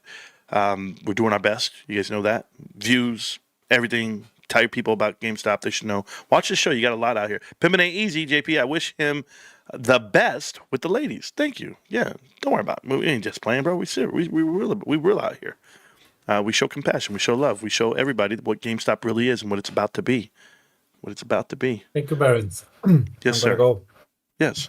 Talk to you later or whatever. Oh, sure. I'm going to go get tacos for the wife. That's what I'm going to do, man. I'll see you, Envoy. They probably don't know what tacos are, bro. You didn't like my Sears comment. I did. I don't mind it. I don't mind it at all. You know the way that goes. Don't forget GameStop is barcoding. Oh, yeah. Oh, God. Wait till I walk in there right now. I won't walk in there with a GameStop shirt. Oh, yeah. My wife's going to be like this. Oh, God. I'm like, baby, where's yours? All the love drive safe. Tell me about it, bros. GameStop. Can't stop. Won't stop. GameStop. Trove. Behind the scenes. Yeah, bro. I got to go sign in. I got to go get the credit. I don't know how to do all that right now. I'm just, bro, I'm dealing with something. I'm going to call you later, Trove. Trove, I'm gonna let me send you a message later, okay? And you're gonna love it. You're gonna be like, okay, now I get what you're doing. All right. Well, enjoy the show, whatever. You guys know where to find me. I'm on YouTube, TikTok, GameStop, everything. We're doing really good. The collection itself, it's sold. I only have one card listed right now. 2 cards listed. I have one auction, one other card listed. Those 2 haven't sold.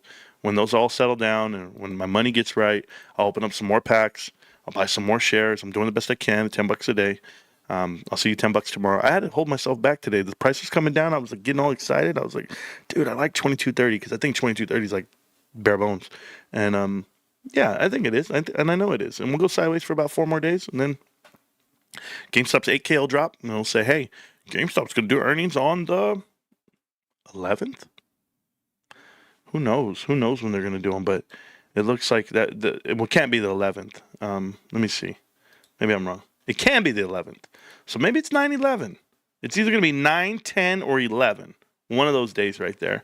But we'll know when they tell you. It had to be. So today's the 26th. So it'd have to be today. It's going to be 1, 2, 3, 4, 5, 6, 7, 8, 9, 10, 11, 12, 13, 14. So it can't be today. It'll be tomorrow. So if they announce it, it'll be tomorrow or the next 3 days after. So it'll be Wednesday, Thursday, or Friday if they announce it. Okay?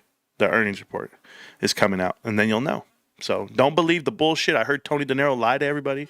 GameStop's earnings has been confirmed on this day. It's like, dude, you're just guessing now because it has not been confirmed because they have not sent out the thing. I don't know where you get your info from. And you could get it right, though, Tony. But no. Oh, man. Not From This World sends a $20 super chat right at the end of the show. Thank you, bro. Marantz, can we GME at $30 post earnings? Post earnings. After? Absolutely. After. Yeah, you need to stay for 6 more. Only 4 more. Yeah. Cool. But yeah, we'll do the best we can, guys. Do the best we can. We're going to get way up there. Message was deleted? What was the message? So, how do I see the message? Oh, now I got to go and... Bro, can't be deleting messages on the supers. Remember we talked about this? Bro, I got to teach this guy. If they pay, they pay. Let them pay. Now I got to view it. Get those tacos. That's all I saw. Oh, you're paying for the tacos. No, bro, don't hate on them, bro. He buying me lunch. You pay for the tacos. I don't know what world you think we can get tacos for $20. Not over here. This shit is crazy. It's $4.25 a taco. The old days. Yeah, stop that bullshit. Marantz, do you think Ryan Cohen or Roy and Kitty pop in before earnings, which is an added bonus for GameStop? No. And like I said earlier in the show, I don't think Roy and Kitty has the effect you think he does on this stock. I think they generate it to put the blame on him. That's what I think. I think them pumping it and dumping it is just another way to use him as a scapegoat or a reason.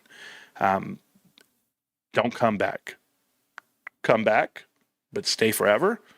Make videos all the time that have more reasoning. But no, I think they use them, dude. I think they used them in the whole thing. When you have every single call contract coming to the money, and you can't deliver shares, and you can't make this market what it was. You were playing a different game. You got to find a way to put the blame somewhere, because it's much easier to tell your investors that it's retail investors and it's Reddit and it's us and it's Roy and Kitty, the guy with the red bandana, and they're full of shit and they're just trying to manipulate the market, than it is to tell them that someone else on the other trade and they beat you to it. And that other person, his name is Ryan Cohen. Ryan Cohen bought these shares at bare bones, and he went in there and he turned the company around himself. He made the difference that he's asking everyone else to be. And that's why I support him and that's why I follow him. I think Ryan Cohen deserves a lot more recognition than what he's given, more so than anyone in this movement. and he put his money where his mouth is. He did the job. He's still doing it today, and I support it and I invest with it. GameStop. Can't stop, won't stop. GameStop. I'm going to see you tomorrow, millionaires, or maybe later tonight, or maybe in a couple hours. Peace.